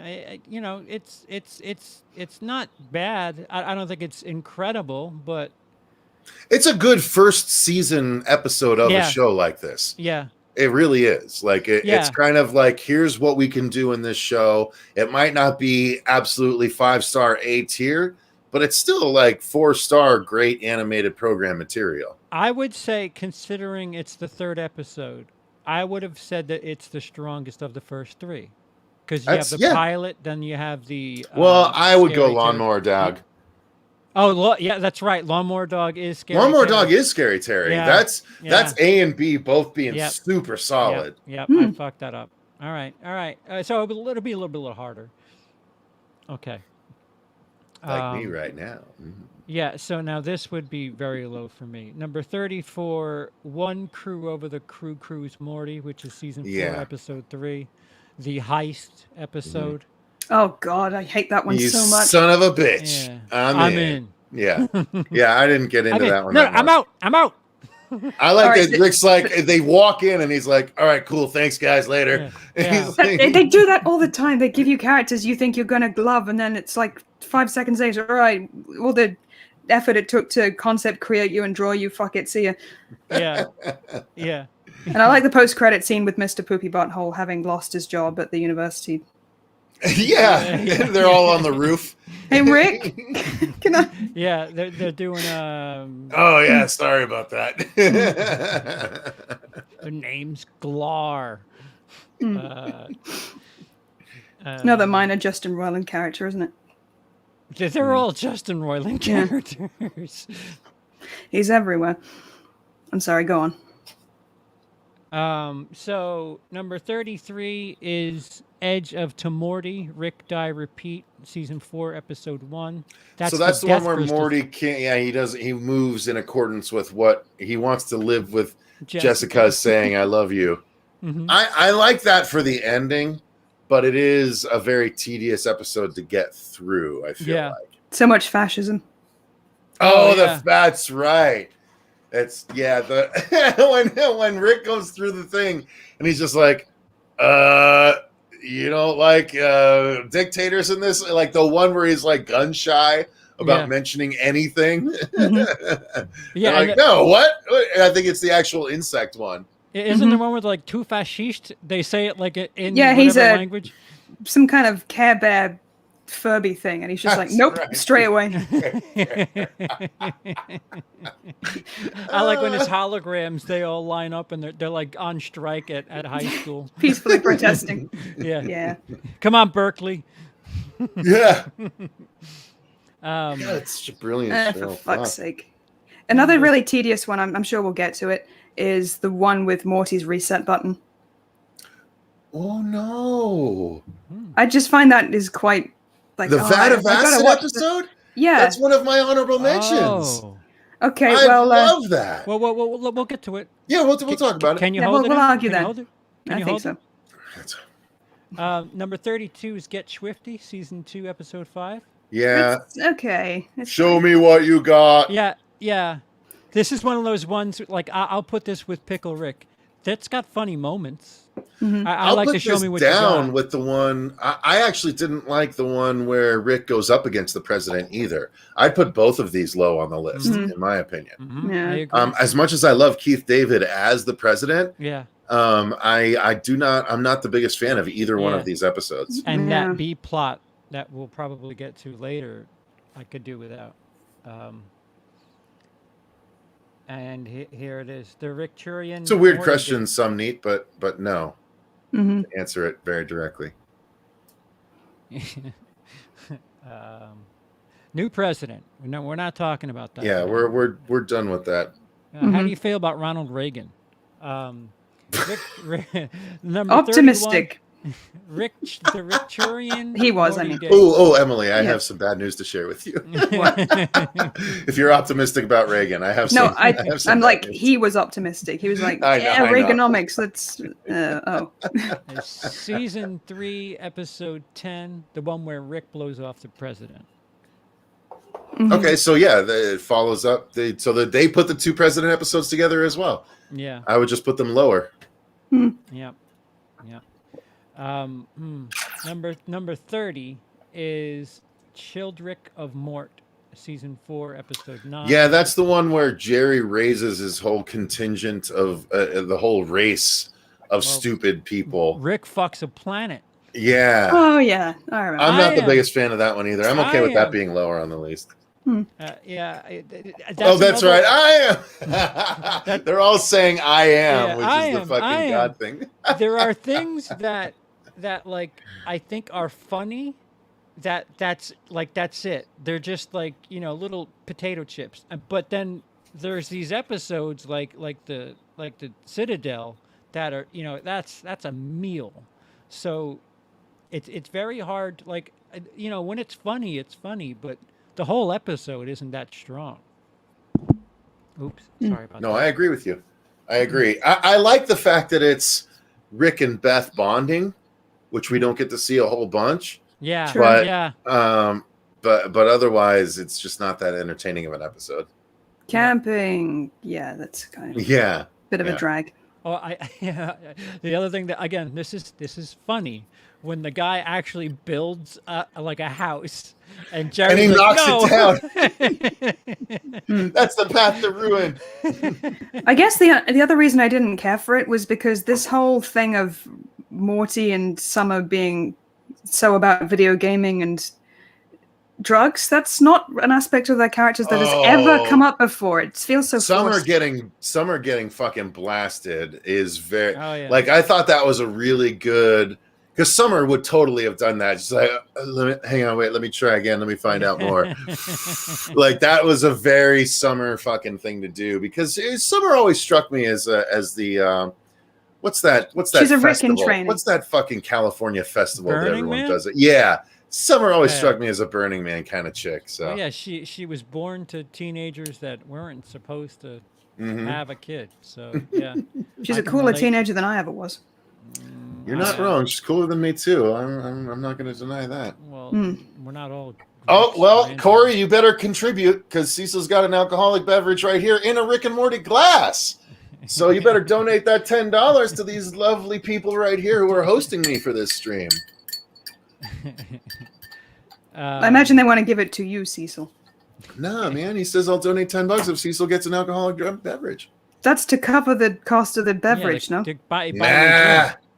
Corey supports us. He supports anyone that we support, and we've supported you guys for years. So Corey supports you. Well, We support okay. Corey. Yeah. Corey's a good guy. Sure enough. Corey, Boom! $9.99. Thank you so much, Corey. Boom. Not even a comment. Corey's a good guy. He could have just gave you money, and we could have kept YouTube out of this. And Cool. I'll get you guys the $10 without the YouTube cut. Now he's calling us assholes. Assholes, all of you. Corey's a good guy. Another moderator just handled this. Okay. All right. Thank you. We love you. Number 29 is Rattlestar Reclactica, the one with Snake Jazz, season 4, episode 5. I'd call that an honorable mention. I would too. Really? Okay. Season 4 is a tale of two halves for me. I wasn't really into the first half of season 4, but I felt the second half of season 4 is very strong, and this kind of picked it up for me. Okay. Yeah, I would have this lower. Number 28 is Big Trouble in Little Sanchez, the one with Tiny Rick, season 2, episode 7. That's a good episode. Yeah. Well, and it led to one of the better. So one of the issues of the comic series is the return of Tiny Rick. And essentially what happens in it is Tiny Rick comes back, even though our Rick didn't change himself into Tiny Rick. And it turns out it's a Tiny Rick from another universe that goes from universe to universe and like kills the Rick and takes over that universe. And now he's come to try and take over ours just by being as cool as he is. It was just a really fun expansion on the Tiny Rick story. So I dig the Tiny Rick episode. I do like when he sings. His song is great. His song is great. I'm serious. I need help. Oh, DMC, $10 New Zealand payment for CP's Vanilla Coke. I don't know what 10 New Zealand dollars is, but It's I'm like 45 cents. Oh, okay. Yeah, that'll cover it. Thank you so much. Yeah, Emily, any thoughts on Tiny Rick? It's one of the ones I haven't seen very much. Okay. Yeah. Help me. Season 2. Help me, I'm gonna die. I'm sitting in a vat in the garage. I love that little finger thing that he does. 27 is A Wrinkle in Time, which is the first one with the testicle time people. Season 2, episode 1. I thought that was clever. That was a really well done episode, considering how much they had to coordinate. Yeah. And all the the fact animation that that went into that. It was just Morty and Summer being swapped that caused so many issues. Like, I just thought it was a brilliantly written episode for how little that actually happened. Yeah, nothing happens, but if you've ever tried to create something, you watch 30 seconds and you're like, fuck, this must have taken forever. Oh, yeah. Mm-hmm. The poor animator's wrists. Yeah. The voiceover, the dubbing, because you've got to answer to something that you haven't recorded yet, and fuck, bro, you know there's a whiteboard out there that has to have a note card for every one of the screens describing what's going on each and every one of those screens to make it just different enough to make it worth doing, because they're all different realities where something different's going on. It's just the amount of work and craziness. I would put that higher just based on the amount of work that went into that episode. Sure. Yeah, that's the other thing too. Like, for Family Guy, okay, it's funny. Rick and Morty, they're just the creativity is on another level. I don't know if I'll say you need an high IQ to take it in. Leave that to Emily. I can't wait for that. I cannot wait for it. It's slightly different. It's like saying if you have a certain level of technical skill, you understand how much of an endeavor it was. It's not like a high IQ thing necessarily. I'll give you a pass on that. I hope if you read that statement, Emily, the high IQ statement, I hope you read it not just in your accent, but that you read it from that person's perspective. Oh, like I'll go that full high snob, and mighty. Yeah. Oh God, I can't wait. Oh, full snob. I love it. Okay. Yeah, sorry. we'll get it done. Emily, what did you get drunk? There we go. Hey, no. Hey. Number 26. I am not happy about this. Number 26 is My 5. Rick Minutes. Interdimensional Cable, Season 1, Episode 8. I've already said how much I enjoy this episode. We're not there yet, but yeah, that's my number one. I'll happily talk about my portion of it when we get there. Holy fuck, 26. That means, that's a shot in the heart. Yeah, that's two and a half full. Wait, that means they put Interdimensional Cable 2 ahead of Interdimensional Cable 1. No way. Yep. No fucking way. Yep. Not a chance Jerry donating his dick is as interesting as the backstory of Jerry and Beth finding each other no matter what reality it is. That one is more funny. You chuckle. Car versus man.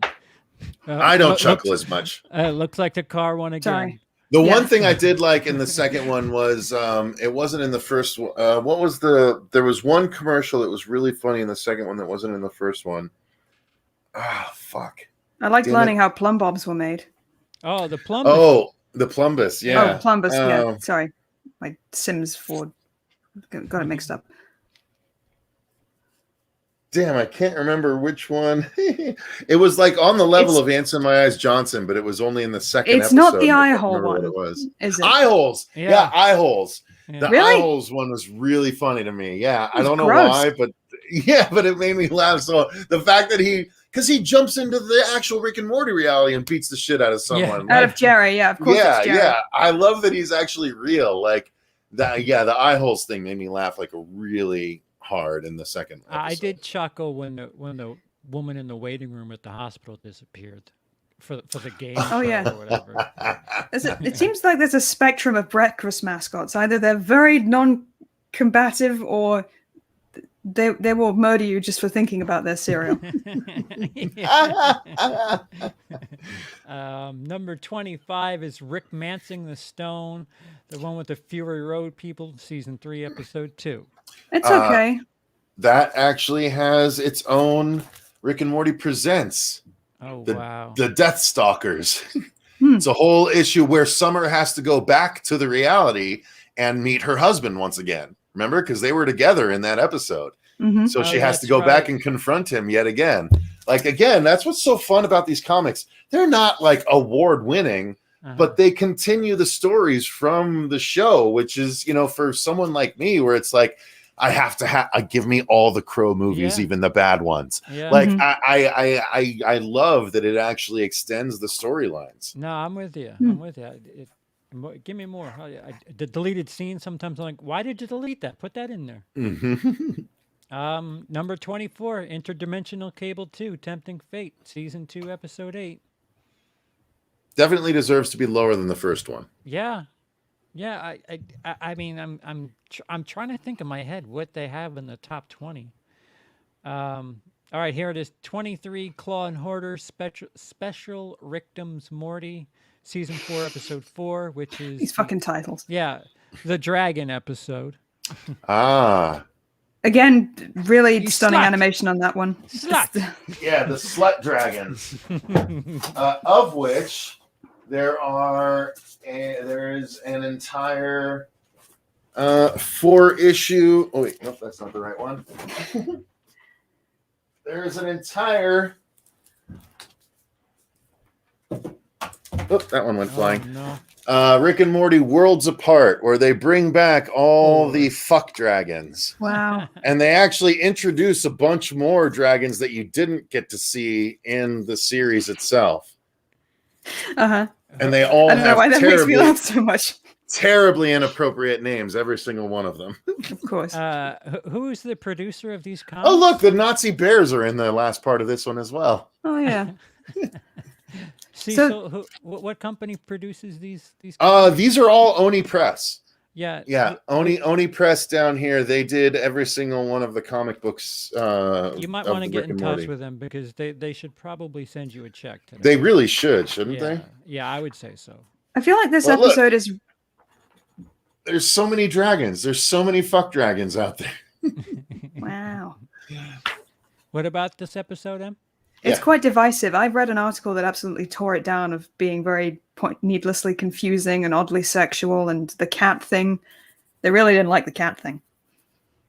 Yeah, a lot of people hated the episode. One of the dragons is called Juicy Thick.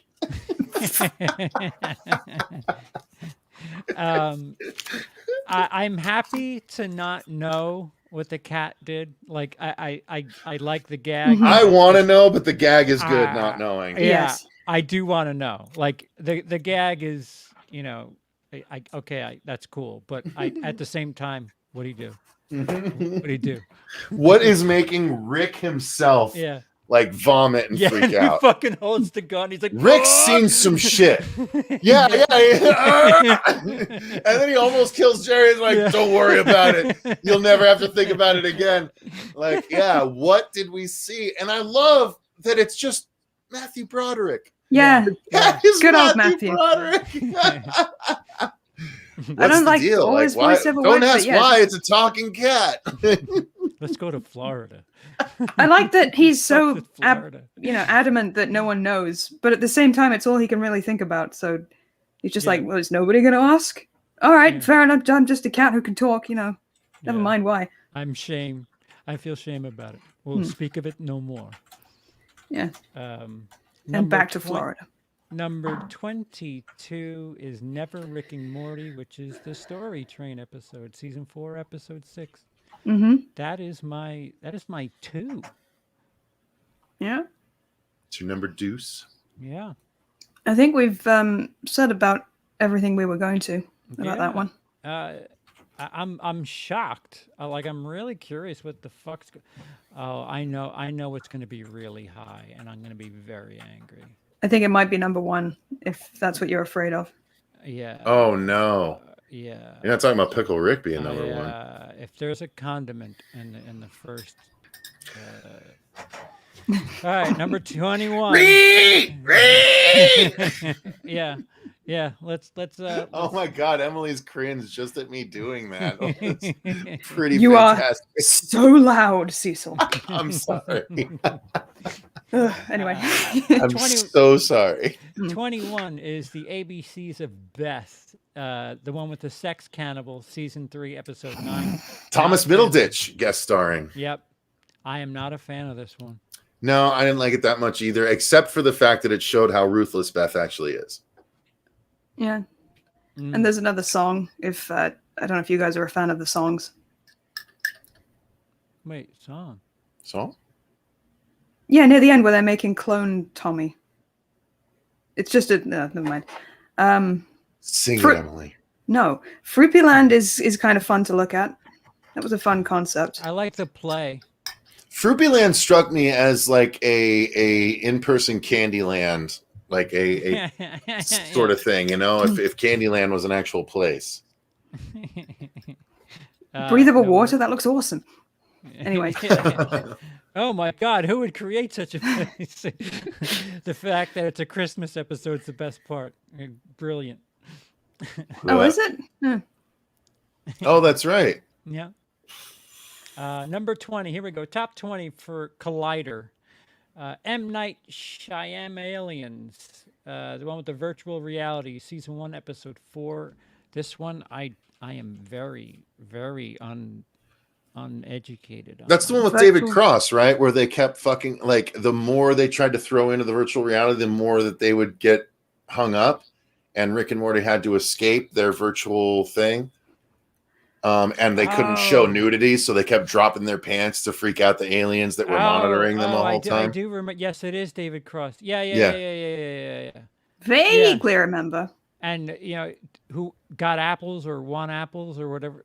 Oh, Jerry. Yeah. Oh, that's right. Jerry's ad campaign. Yeah. I know it's like got milk, but you know it's not the same. Yes. Again, Jerry gets to be happy. That's right. It was very like happy for Jerry. Yes. Yes. It's always like yes. But even he's not. He Yes. starts questioning himself, like, "Wait, things can't really be going this well for me. Oh my God, I don't deserve this." That's a good. Yeah, that was a funny one. I don't know, top 20, but No, I wouldn't put it top 20. Oh my God, it's 1 a.m. I'm sorry. we're getting there. We're getting. Well, we started at 11 and change. Number 19. Well, and yeah, again, watch it if you're watching this later. Rick and Morty trends well. It should be worth it. Yeah. Yeah. Ooh, Robert the Wolfman. What up, Robert? That's Robert from our channel. Hi, Robert. Hi, Robert. 19 is the Whirly Durly Conspiracy. The I like this episode a lot. I think that this is Jerry, trying to take matters into his own hands, even if he's trying to kill Rick. Yeah. I enjoyed this episode. I thought it was pretty funny. Yeah. I like that. Again, this is just funny. This isn't so much the structure of the episode. In the plane or whatever, the flight, they give Rick that shot, but he still somehow manages to be snarky when Jerry asks him what he wants, like cookies or pie, and he's like, cookies, obviously.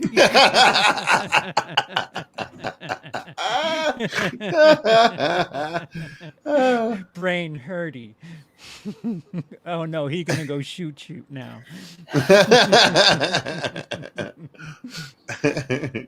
All right, number 18 is the Star Mort Return of the Jerry, the one with two Beths, season 4, episode 10. Oh, okay. Strong. The clones finally meet. Yep. Number 17 is Rick Potion number 9, the Cronenberg Morty, season 1, episode 6. Yeah, that's a big episode because that changes the entire series after that point. Kills them. Yeah. It's the one with the sex pollen, essentially. Yep. Yeah. Yeah. That's always fun. Yeah, there's I have a issue pretty accessible here. Go ahead, keep talking, I'll get to it. Okay, all right. So 16 is Pro Mortius, which is the one you like, Emily, the one where Rick becomes a YouTube conspiracy theorist, season 4, episode 7. Yeah, that is a fun one. So the this whole is let's not do 9/11 bit was very well done. This is the issue of Rick and Morty where they actually go back to the Cronenberg universe Oh, that's cool. You see, that's the Jerry, Beth, and Summer that survived, that are all barbarian now.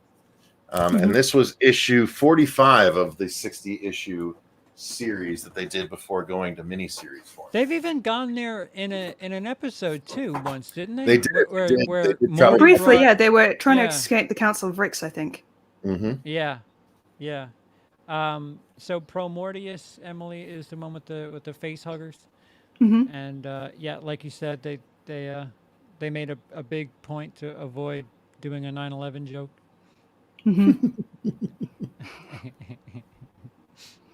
I don't know. I just think it's a narratively interesting episode, and I've seen it a lot of times. So maybe just by pure aggregation, it's gained some importance in my head. I don't know. Yeah, it is. It is relatively close to the Story Train episode. That's probably what I started on the Story Train, and by the time I'm asleep, you're watching this.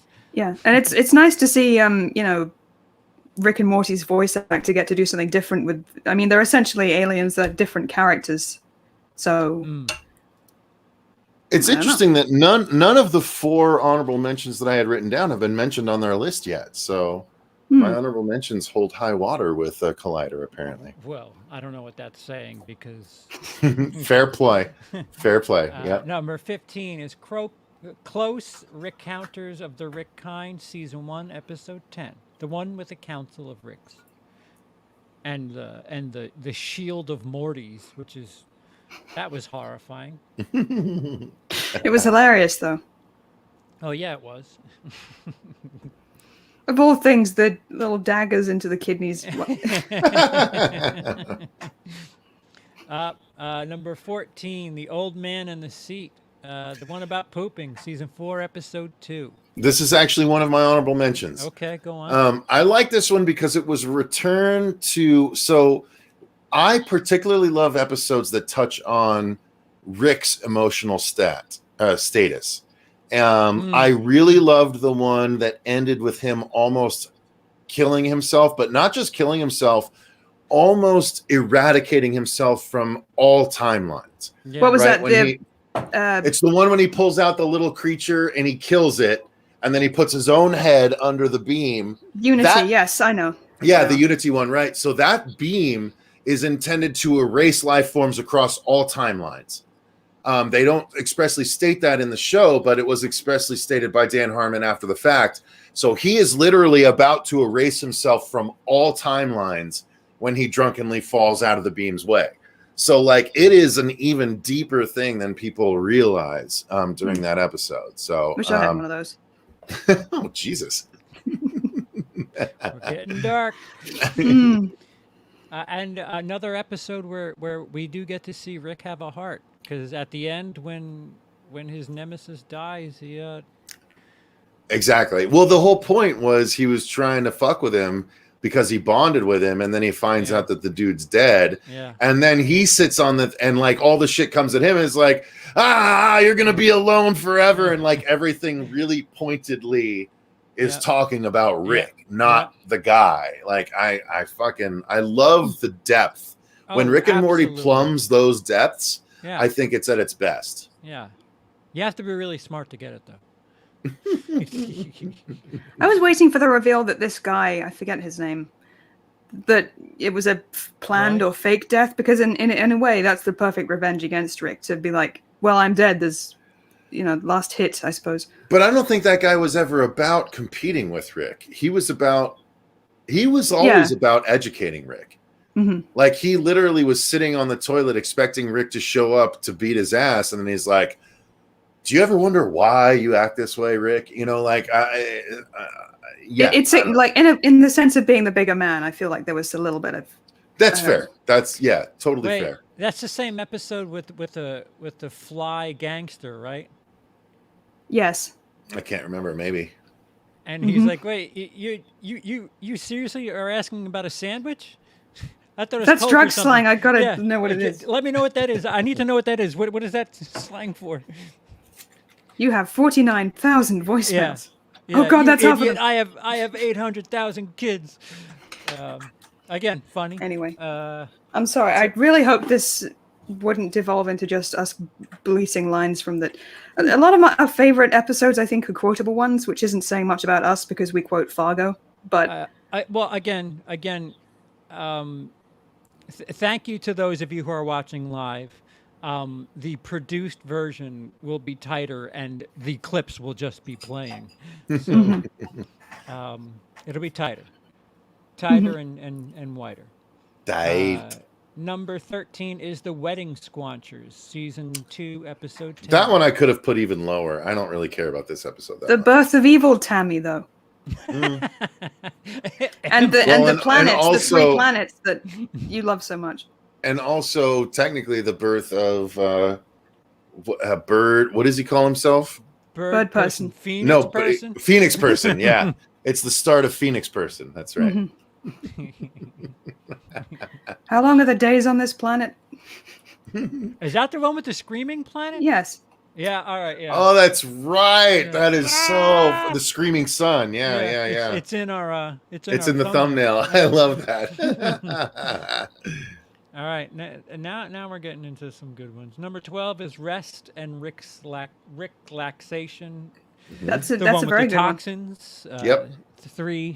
Season 3, episode 6, which is quite funny, funny and well written. Agreed. Anything to add? I don't think so. I just like that he had the thought process to somehow, like if you try to think about how they can do things, you fall apart.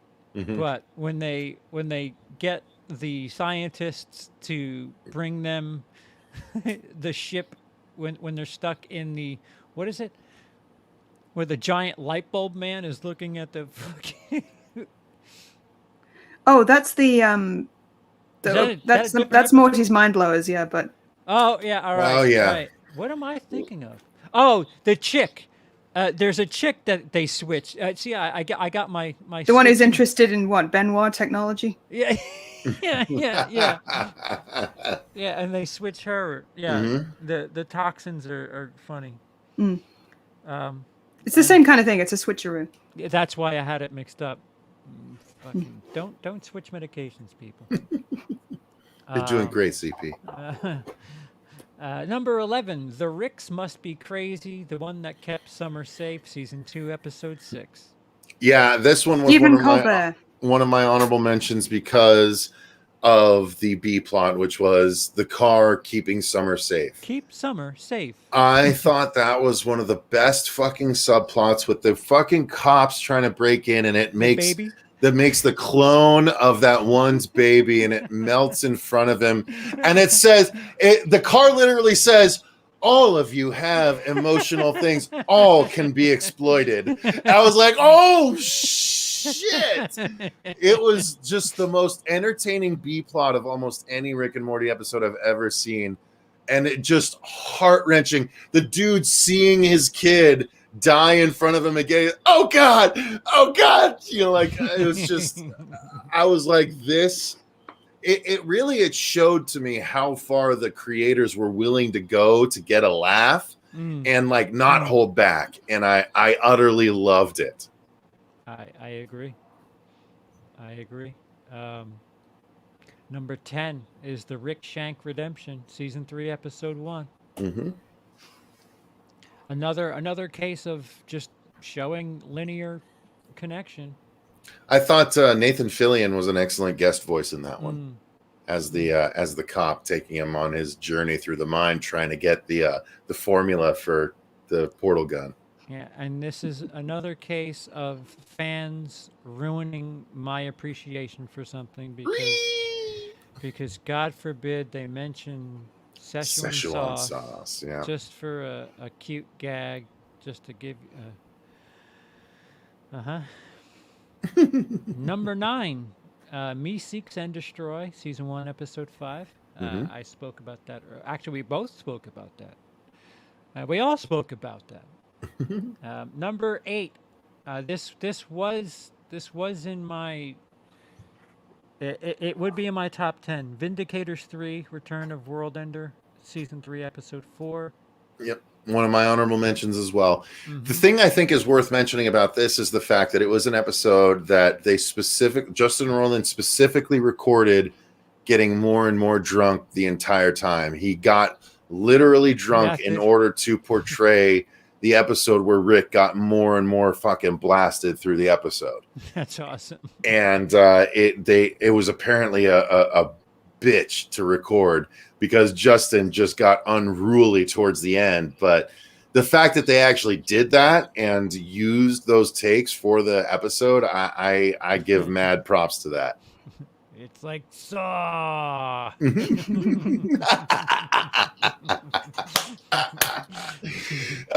fact that he loves that fucking what's the sidekick that's cleaning shit all the time? Noop Noop. Noop Noop, yeah. Yeah, and the whole time he's like, you think he's talking to Morty at the end, and he's like, yeah. I really love you. I really love you, Noop Noop. And then Morty the whole way. Yeah. And I love the song at the end. Noop Noop. Everybody in the house say Noop Noop. I'll be back in a minute, okay? Okay. Oh. Number 7 is the Vat of Acid episode. The one with the place-saving device, season 4, episode 8.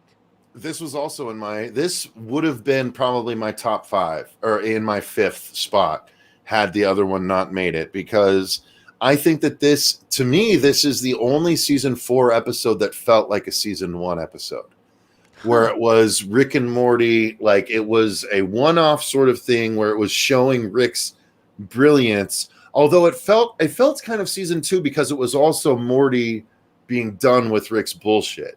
And I don't think we really got that until season 2, right? Morty was still always pretty much in awe of Rick's stuff in season 1. And then in season 2, he would start to get a little more bold with his opinions about what was going on. And I think that's where we got the punch card. Oh, no, the punch card was season 1, right? Yeah, because Meeseeks was...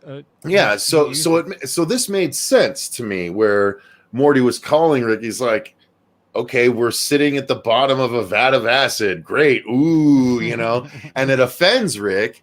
And then he's like, I'll bet you can't make a reset button. And Rick's like, I can, and he makes the button, and Rick and Morty use it the whole episode. And then it turns out that Morty has just killed so many versions of himself because Rick's like, what, did you think you could just do that without any cost? And it was like, Morty has, and even at the end, Morty has no choice but to get in the vat of acid in order to avoid being caught by all the cops because of what he's done through the episode. It truly was brilliant writing for me in the 4th season of this show. Yeah, the 4th season, especially the tail end, I thought really, really started shining. Number 6 for them is Autoerotic Assimilation, season 2, episode 3. That's with Unity. I'm not the biggest fan of the Unity episode. Nor am I. Mm-hmm. Nor am I. I can. That would probably be my bottom half, if I'm being frank. Yeah, me too. I would put it in the bottom 10 for me. Yeah. Although there is an entire, if you're curious, there is an entire Unity follow-up comic if you want to know more about the Unity story. Oh, thank God. Rick has dated some characters, hasn't he? Yeah. Yeah. Unity, a fucking planet. A planet, yeah. The only things that are a match for him are like a hive mind mom. and a literal biosphere. There's still so much we don't know about Rick, because supposedly he was gone for 30 years and then just showed up before the pilot of the show. And yet there's that picture of him with a very little baby Morty in one of the episodes that's never been explained yet. Maybe that was a different one. Oh, you don't remember that, CP? Yeah, no. There was a whole episode where it was the one where Morty actually sees the picture. It's Rick holding a baby Morty, and he's like, wait. Bird person shows him, right? Yeah, the bird person shows him, yeah. And he's like, wait, he wasn't around then. And so that's still out there. We don't know what's up with that subplot. Okay. Number 5 for them is Morty Night Run.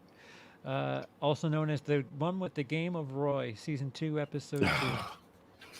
The Roy game is fun, but I had more fun with the Rick, because the Rick and Morty VR game has a version of Roy that you can go into and play, and you can make choices to try and make your Roy live longer. And so you can go in and redo the game and stuff. Dude, the Rick and Morty VR game is so fun. We did a playthrough of it on the channel. We did like 3 of them, Mercer and I, to get through the whole thing. And like you go in the garage, you mess with Rick's shit. There's a demon mask you can see on Rick's shelves in the garage throughout the series. Yeah. And at one point in the game, you can put it on, and when you put it on, you hear characters going, "Oh, let us out."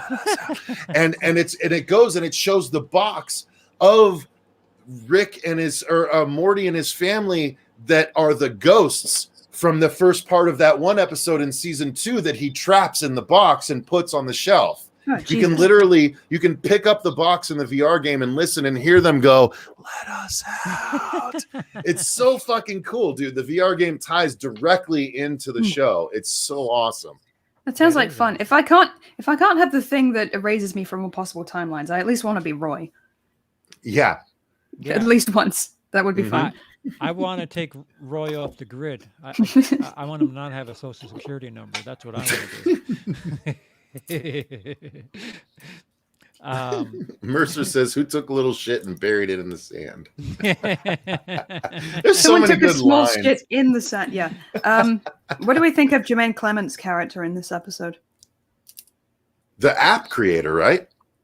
Or no, was that not the same episode? The other guy, the cloud with the. Oh, yeah. That's right. Yeah, he's also the. He's the app developer too. Yeah. I noticed that. Yeah, but no, you just like the song, Emily. I quite like the David song. Bowie song, right? It's a Bowie song. It's Bowie. It's totally Bowie. It's got like Goodbye Moon Man, isn't it? Yeah, goodbye. It's got references to all sorts of that psychedelic Pink Floyd stuff going on as well. I just like that he gets killed at the end. Doesn't Morty kill him? Shoots him? Well, because he finds out that it seems like the series is just Morty getting confident and realizing he's a fucking moron and has to do what Rick says all the fucking time. The snake adventures, most of the adventures he picks, Vindicators. Not moving in accordance with trying to get to Jessica at the end. Even the vat of acid, fucking. Yep. Yeah. That one was the least fair. He was completely right about the vat of acid being terrible.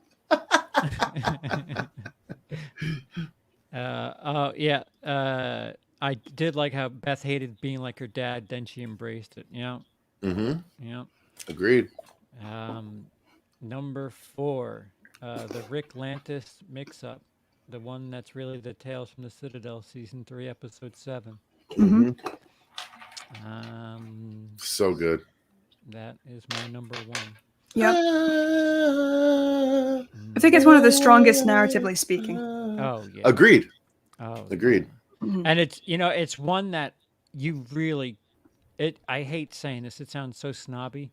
You have no business going into this without knowing anything about Rick and Morty. If you watch this first, you're really doing yourself a disservice. But dude, all the way down to the dystopian, distilling that one simple Rick's memories down into a wafer cookie. Yeah.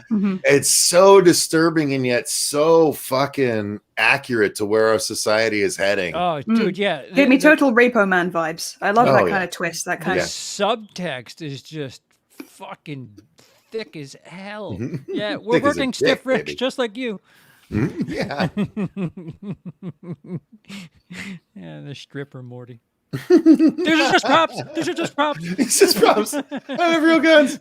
It's so. I'm just Cowboy Morty. It's so comedically brilliant, but it's got these really serious, quite oddly poignant. It's side stories. The whole thing with the 4 Mortys. It's having a coming of age thing. And that was so funny when they were just like, Stand By Me. Boom, boom, boom. And then the one lizard Morty licks. He's like, I thought I saw a fly. Yeah, it's the episode that opens with you're trying to sell tickets to the policeman's ball to a black teenager. That was the line. Yeah. They said that joke, and I was like, "Oh Yeah. shit!" Like, yeah, all right, they're going for it. And that episode didn't get off the gas at all from there forward. Mm-hmm. Didn't get to see any mermaid puss though. Number 3 is Morty's Mind Blowers, season 3, Good episode one. 8. We've spoken about that. Mm-hmm. Number 2, Total Recall, season 2, episode 4. Yep. So good. Which is this right here. Mm-hmm. It's more self-contained, and you don't have to know everything about Rick and Morty to enjoy it. Yeah. That's very true. Yeah. That might be the most. I think that and Lawnmower Dog. Because I think Lawnmower Dog was my first Rick and Morty episode. I think Total Recall and Lawnmower Dog are the two most user-friendly entry-level episodes of Rick and Morty. Because everyone relates to the Lawnmower Dog thing. Everyone, our pets are rising up against us. I get that. And then Total Recall is just so brilliantly executed in the way it's portrayed that I think any animation fan would adore it. So yeah, I think for non-Rick and Morty fans, I think those would be the first two I would introduce them to. Which leaves number 1, Pickle Rick, season 3, episode. Really? 3. Yep. Number 1? Yep. That's some bullshit. I don't think it would be in my top half. I'm like, No. I'm being sincere. Like, he made himself a pickle. Like, even if you want to get into like some of the deeper therapy the of it all. story, like, all right, he avoided therapy. We've seen like the planet, like you brought up earlier, him bonding with Beth there when they were like helping build civilization. There is more to that, and that was just like a thing in passing. Like, I don't know what, because it plays on Die Hard. Like, what? Why is it?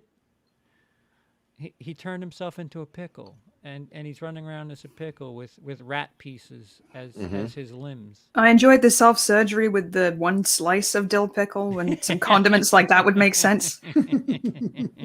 12 cc's of ketchup, like what? That was kind of funny. Yeah. Yeah, the episode is unfortunately overhyped, and I wonder how the creators feel about it these days. There's a funny comic issue. Yeah. I can't even remember how much it leans into it, but the meme was so strong after that they did an episode where it was like Rick everything, Rick umbrella, Rick mailbox, Rick drink, like it was like so many Rick things after Pickle Rick aired. And I was like, okay, that's pretty funny. And that is, wait, what's the episode where they go to the planet where like chairs are ordering pizzas? That's one of the Rick Citadel ones. Yeah, it says they go further and further into different dimensions. You see how deep it goes. Yeah, that I had fun with that. That made me chuckle quite a bit. But yeah, your number 1, Cecil. Yeah, my number 1 was Rick Steve Bennett's Interdimensional Cable 1. We already touched on a lot of reasons why I like it, but the biggest reason I think is this was the first episode that I remember really Rick and Morty showing its heart on display, because this was the subplot was Beth and Jerry putting on the VR thing, showing different realities where they had different outcomes, and Beth and Jerry both had very separate, more successful outcomes when they weren't together. That didn't involve Summer, by the way. But didn't involve Summer. But by the end, those more successful versions of themselves had to come together because they felt incomplete without one another, even through their separate successes.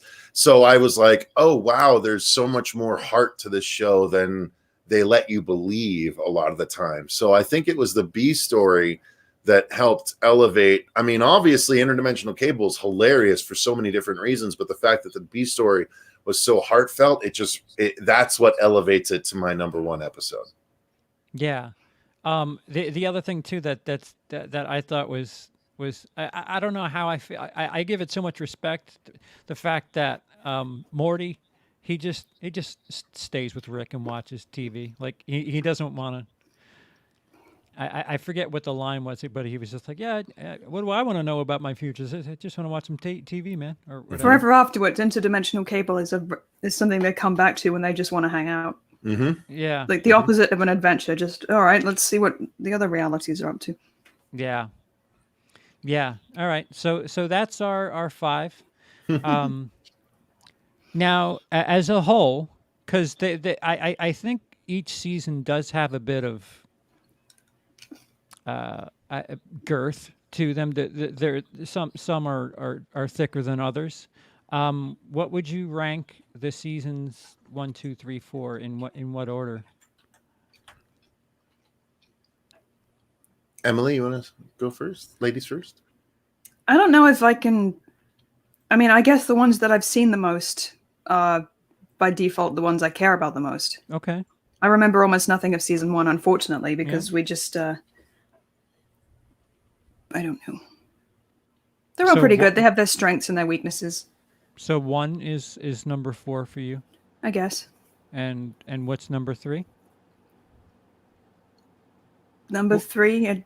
Well, what's the one you've seen the most of? How about that? I don't know if it's 3 or 4. I mean, they're the ones I would probably. It sounds boring, but you know, the further on we get, the better they'd sort of. All right, so 4, 3, 2, 1 is Sure. essentially okay. Cecil, thanks for putting her first. I'm so polite. Certainly not because I wanted time to look at the seasons myself. Everyone's just trying to buy time. Somebody want to talk? I would say 4 is my least favorite. I would think I'd probably go 4. I don't know. 4 and 3 are both kind of equally okay to me. So I'd say 4, 3.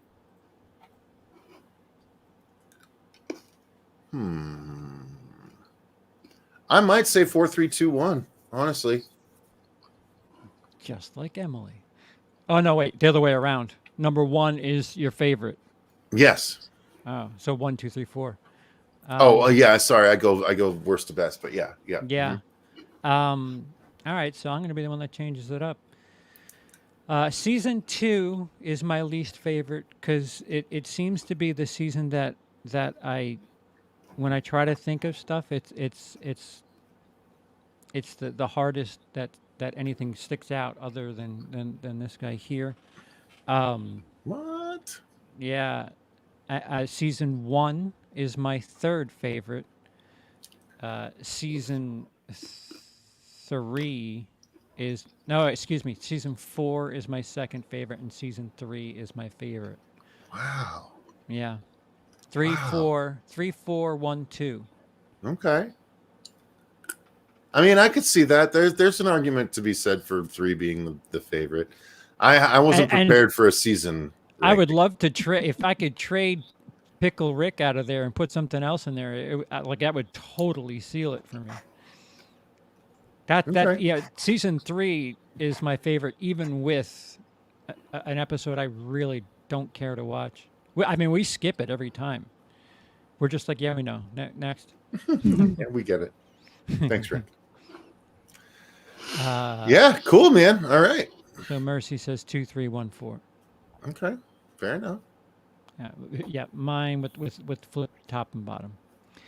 Well, so that does it. We did the top 5, and Collider is crazy. Essentially, is what we did tonight.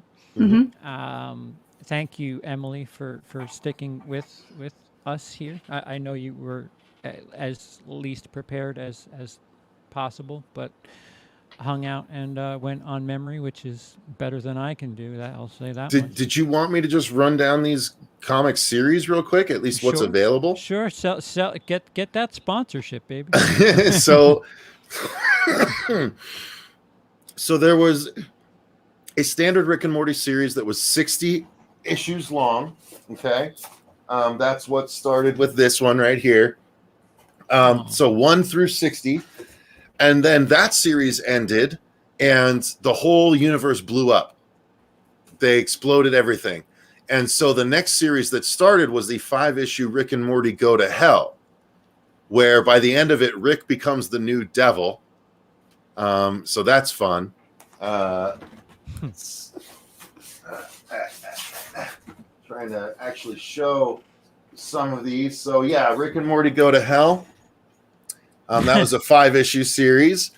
Then Rick and Morty Ever After, which is a fantasy series where it's like them in fantasy settings. And then Rick and Morty Worlds Apart, which was a continuation of the dragon saga. So all the soul bonding, the slut dragons.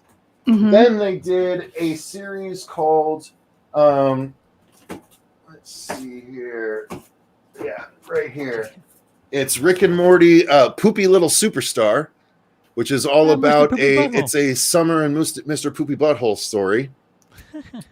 Then they did the 2 Dungeons and Dragons series, which I showed earlier, and then Rick and Morty Pocket Like You Stole It, which is essentially a series that tied into the app that they made, Pocket Mortys. Mm-hmm. So there's all of that. Wait. What's the app? Rick and Morty Pocket Mortys, where it's like Pokemon except with different Mortys as Pokemon. Oh. And then finally they did the Rick and Morty's Presents series, which is these right here, where you got one-off issues talking about different characters. So there was a Vindicators issue, which I think this told either the first or the 4th encounter with the Vindicator. No, because it's all the Vindicators that die in part 3. So I think it's either the first or the second. You have a Combropulus Michael story. You have Sleepy Gary. You have Pickle Rick story. Again, a different Pickle Rick story. You have the Jerry one-off issue. Jerry gets his own issue. Yep. You got the Mr. Meeseeks issue, which was really fun. It's all about a Meeseeks that doesn't fulfill its stuff. Just send it. Flesh Curtains, which is about the band that Rick and Bird Person talk about being in together. You have the Unity story, which is the further adventures of Rick and Unity. You have the Council of Ricks one-off, which is a continuation of the Council of Ricks story. Yeah, you have the Bird Person issue, which is, I think this is bridges the regular Bird Person and the Phoenix Person sort of story arc. You have a full Jaguar story. Oh, that's cool. Which is the character played by does it show Danny you Trejo. Does it show you what happens between him? It's him going after his daughter. Yeah, trying to save his daughter. Yeah, that's cool. And then again, the Deathstalkers from that one issue, the Mad Max episode, where Summer has to go back and see them. And then, as I said earlier, Jerry Baree, which is all about that one Jerry babysitter area. So there are over 92 issues of Rick and Morty so far. The most recent story is called Rick and Morty Rick's New Hat. It's kind of silly, but that's where we're at. Anyway, Worlds Apart and what I said about dropping off characters and never seeing them again evidently is not the case. I'm just not a proper fan of, I guess. So yes. Yeah, you're not a true fan, Em. Or I would have thought this out. You're right. So if there's been 92 issues of Rick and Morty comics, I'm wondering if they're going to do a big special issue 100 in about 3 months or maybe 6 months. Well, I have a question because I know my ex-wife was into Walking Dead, and she bought all those comics, but they would make compendiums like every 50 or 100 they would make like a fucking I don't think they have compendiums for Rick and Morty, but I do know they have the 5-issue trade paperbacks. So every 5 issues is a story arc for that 60-issue series. And then they'll do, Rick and Morty Go to Hell as a trade paperback. Rick and Morty Ever After as a trade paperback. Rick's New Hat will be a trade paperback. What trade paperback is? Trade paperback just means when they collect like the 4 issues into one paperback. Okay. So like the things that you see at bookstores Those are trade paperbacks collecting usually 5 to 6 issues of a comic book story. So it's not one comic, it's 5 in No, so if you wanted all 60 issues of Rick and Morty, you'd probably need Rick 12. and Morty volumes 1 through maybe 1 through 12, right? Because it's usually it's 5 issues per, So 1 through 12. Yep. And then you'd need the Rick and Morty Dungeons and Dragons chapter 1 and Rick and Morty Dungeons and Dragons chapter 2, because each of those would collect each 4-issue series. So you can get all 92 issues. They'll just be in collections rather than individual issues like I have. Yeah, that's pretty cool. If you like Rick and Morty, it's fun extra stories. You know? I'm shocked I never heard of this, and I didn't realize there was this much shit that I'm like missing out on. If you can read and keep the actual voices in mind while you read. I'm just saying if you can read a comic and keep the voices in mind from the show, it's really every issue is a brand new episode and it's fucking fun. Sounds it. Yeah. And I don't know if you need to take your medication or whatever. Are you guys wrapping up soon or shortly? So Doug has a question. Would you recommend me watching the series from the beginning? That's a strong yes from me. Yeah, 100%. Especially if you have like Hulu or something, or if you have a very friendly uncle. Or HBO Max. Or HBO Max, right? Yeah. Usually I'd recommend if you can watch it uncensored, you might find it a lot funnier. Yes. I mean, they keep nudity all pixelated out, thankfully, but Thankfully. No, I want to see Rick's dick. We say this all the time, don't we? Yeah, that would. Anyway, and sometimes it looks longer than other times. I'm like, whoa, what is he getting fluffed before this scene? You never know. There's one instance I can think of where Rick is censored, but it's a particularly long bleep, which makes it funnier somehow. But the rest of the time, you want to hear what they're fucking saying. I think. Because like when they said cum gutters in the train episode, I was like, why'd they bleep the word gutters? Yeah, bleep gutters. What? I was like, what? And then finally, when it came out on Blu-ray, I was like, oh, cum gutters. Fuck, they had to bleep out cum gutters? Fucking Adult Swim, man. But yeah, Doug, absolutely. Especially if you have means to Hulu, HBO Max,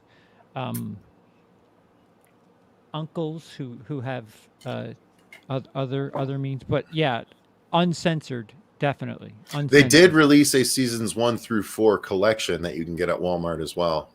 Ooh. If you actually want all the DVDs, they have a 1 through 4 collection. And there you go. Some of the behind the scenes stuff is interesting, isn't it? Oh yeah, there's still some episodes that I'm like excited to watch. The commentaries are almost as good as the actual. You stuck to words right out of my mouth. I enjoy the commentary, and there's some that I'm like saving just to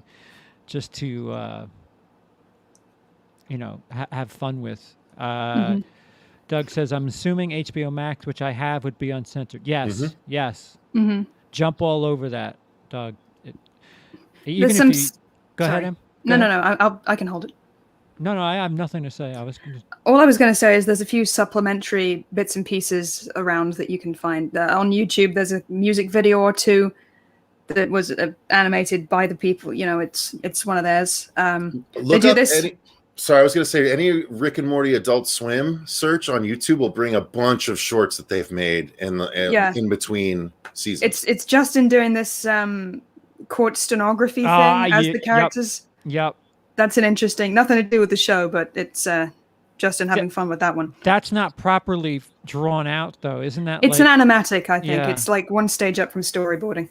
Yeah, no, but they've done actually properly drawn Rick and Morty shorts. Like they did a whole Rick and Morty anime version as a short, amongst other things that are all look up. If you just YouTube, Google search, Rick and Morty Adult Swim shorts, and it'll bring up a list of a ton that are so worth your time. Yeah, and especially lately as they've been pumping up season 5. I don't know if they're in on the joke or they've sold out, but they have a Wendy's, I'm going to put it in quotes, commercial where they're selling Wendy's breakfast. Yeah, no, they were paid by Wendy's to make a commercial in season 4. So they're legit selling out, huh? There's a Simpsons couch gag, which I'm sure most people have seen before. That's awesome. Yeah. That's worth looking at. Anything else? Like, there's stuff floating around for free, so you can kind of get a sense. Yeah, YouTube, certainly YouTube. Don't go by that Collider list, whatever. If you're gonna get excited about the Pickle Rick episode, just drain yourself of all expectation, and maybe you'll enjoy it because, fuck. No Mercy says the Samurai short on Adult Swim is one of the better ones, and I agree. There's a Rick and Morty Samurai short. Well, there's a guy called Hammerai from. It's not Hammerai. No, it's not that. No, but it's an actual Rick and Morty as samurais short. That's really fucking cool and creative and gory and stuff. Yeah. If you have YouTube ADD, you could destroy 2 hours.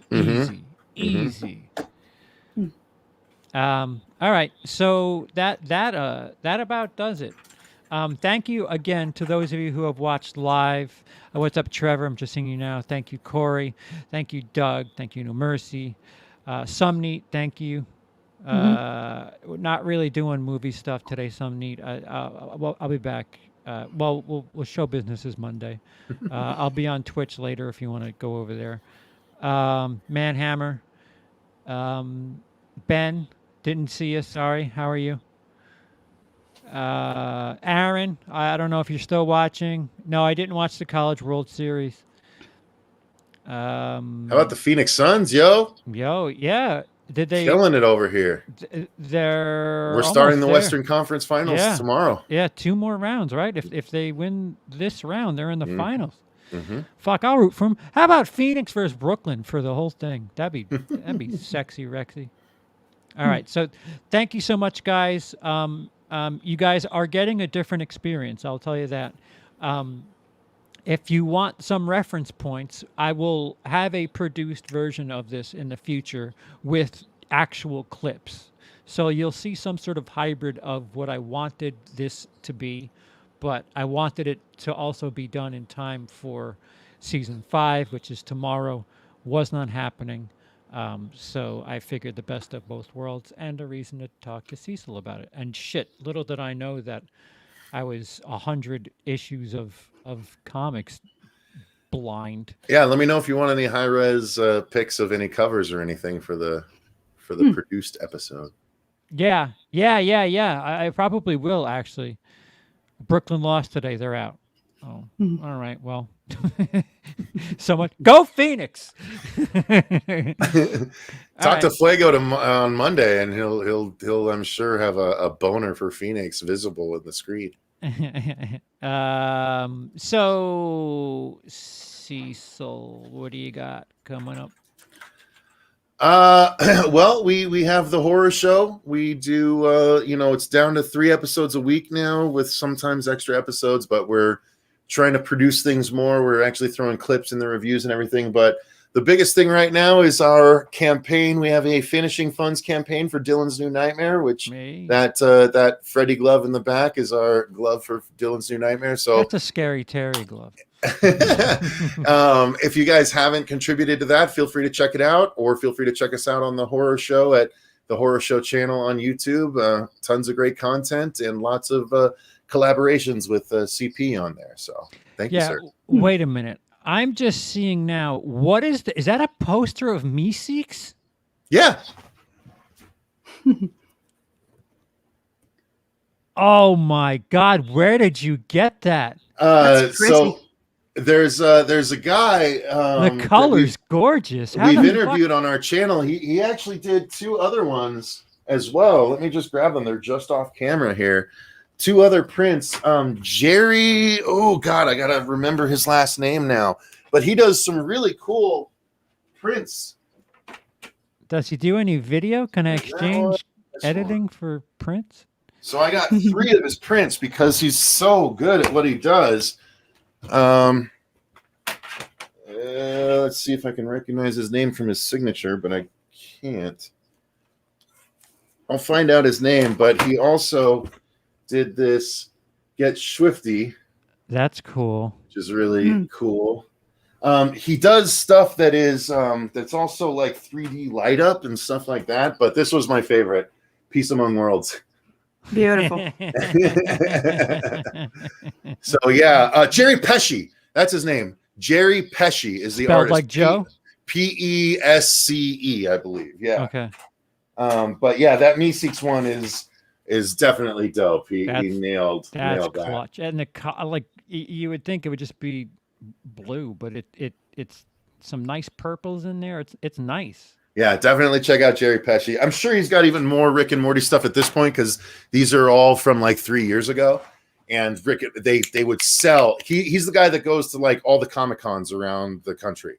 You know, so if there's a New York con, I'm sure he's there selling his wares. I used to go to New York Comic Con quite often, and I bet.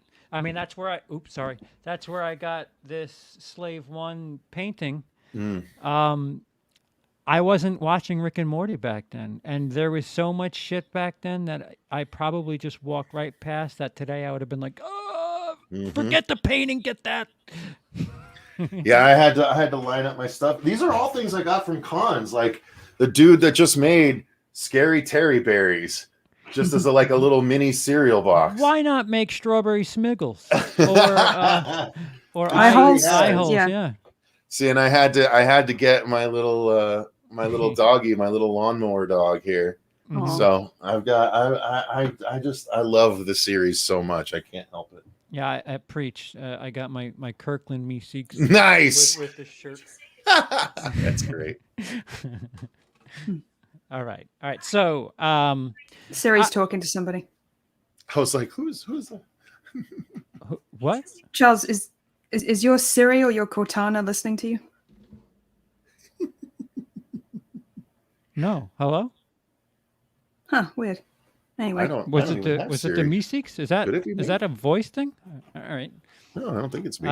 Corey, you're a badass. You're sexy. You're all of the above. You're well hung.